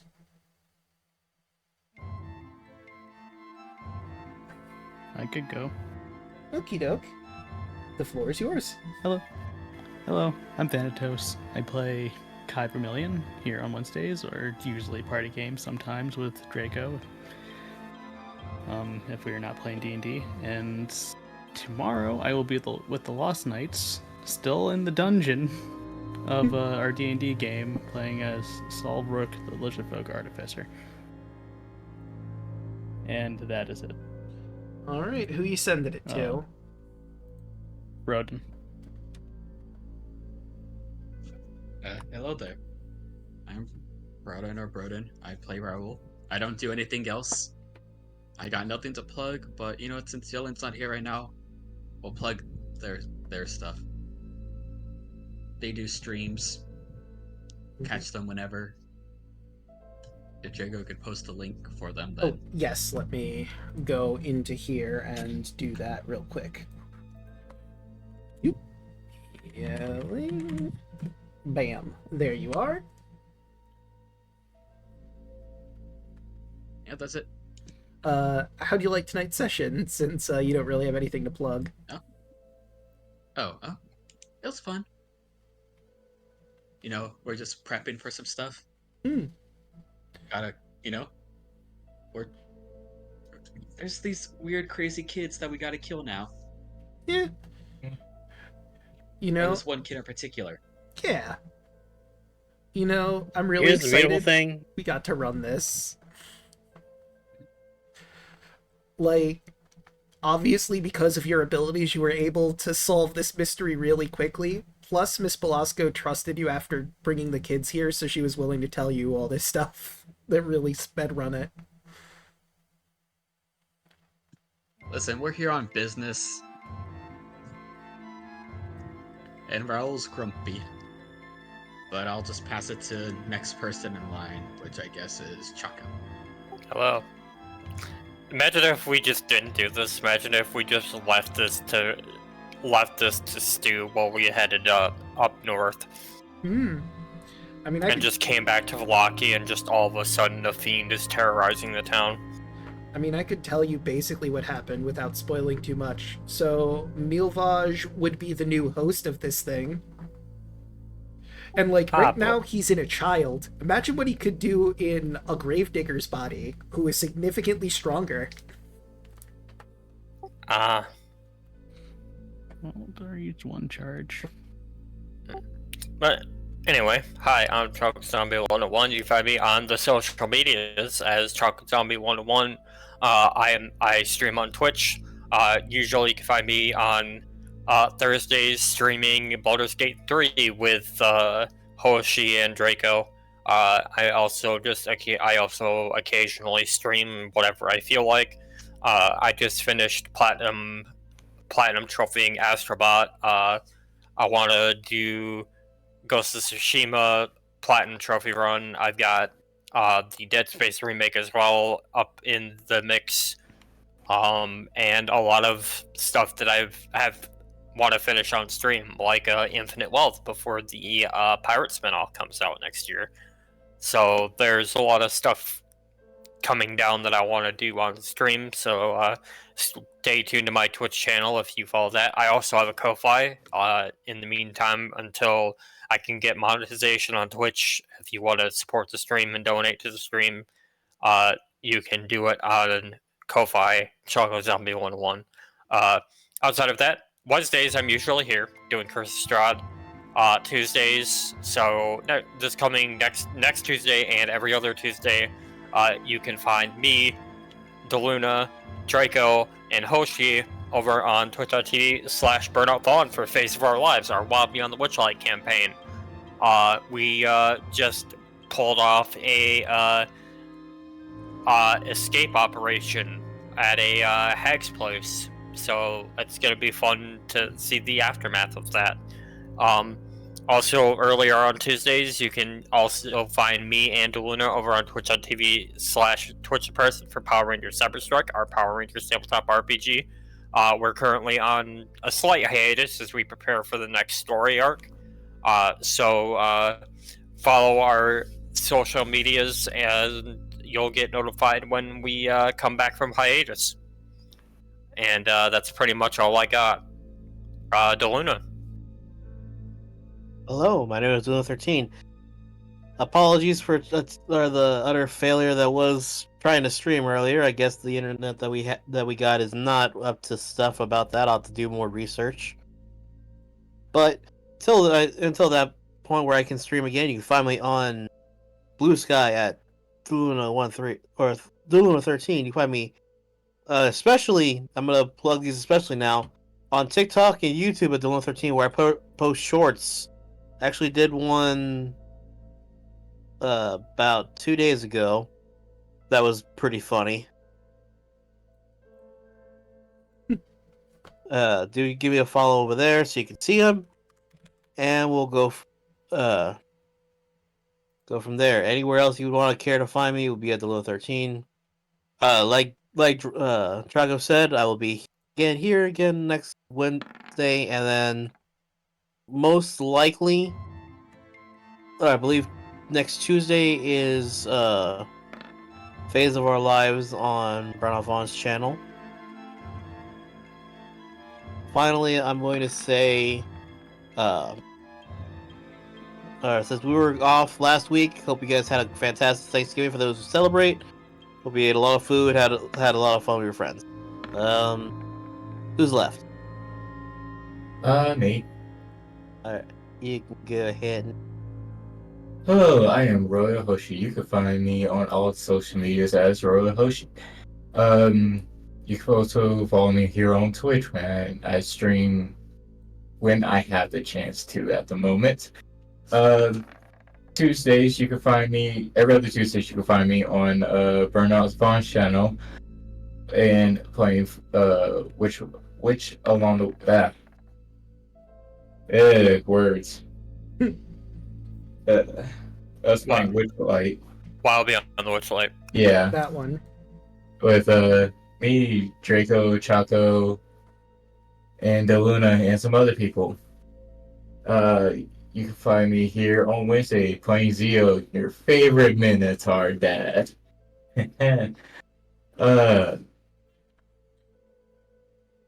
Zeo's in his own headspace right now with all this and having an orphanage.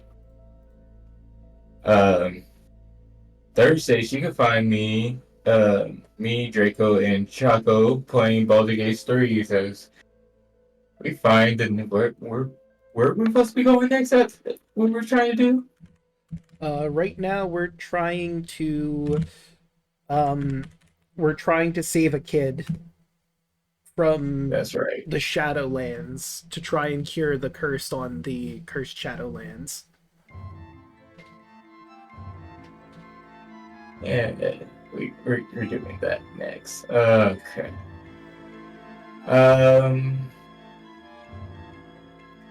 Other than that, that's it for me.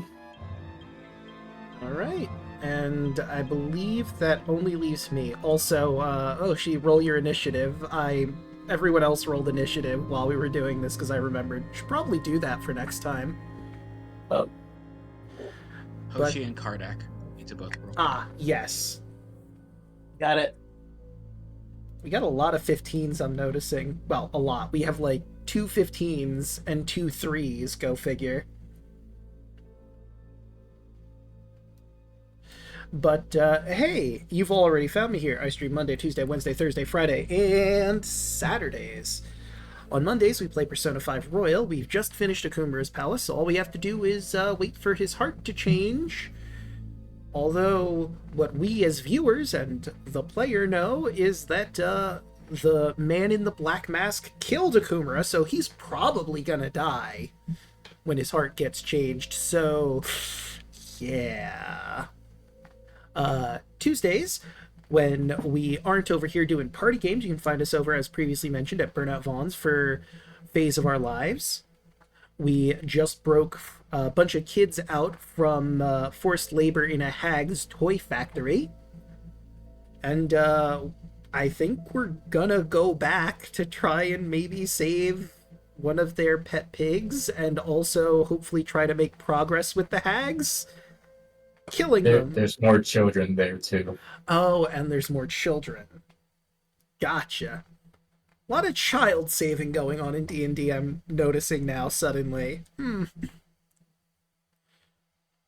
Anyway, Wednesdays, you can find us all back here as the Night Slayers take on this Shadow Locket demon thing. And some Null that are also getting in the way, apparently. Possibly attracted to the darkness in the room, who could say? Thursdays, you can find us for Baldur's Gate, as previously mentioned. We're going to try and cure the darkness on the Shadow-Cursed lands, and then eventually we're going to probably be making our way to Moonrise Tower to see what we can glean about Ketheric Thorn and his immortality. And also save a drow. Potentially. Look, I don't know exactly what happens with Minthara, because I haven't done it, but I'm pretty sure we can recruit Minthara if we go before we go to the thing we already know is the source of Ketheric Thorn's bullshit. Fridays, I play Breath of the Wild, and I'm working on the Flying Divine Beast. See how that goes. And on Saturdays, we've collected all of the idols I needed to get to the Temple District. So now I just have to make my way to the stupid tower at the center of town before the end of the final day, where Rare the Moon God gets bored and starts killing people, probably. But with all of that said and done, how about we find someone to raid? Me do. Only person I really have on is Hinetsu. Let's see. Yeah. Well, you know who he could raid? Chaco's live, and Yelling is live, and Royal Hoshi. They're all live.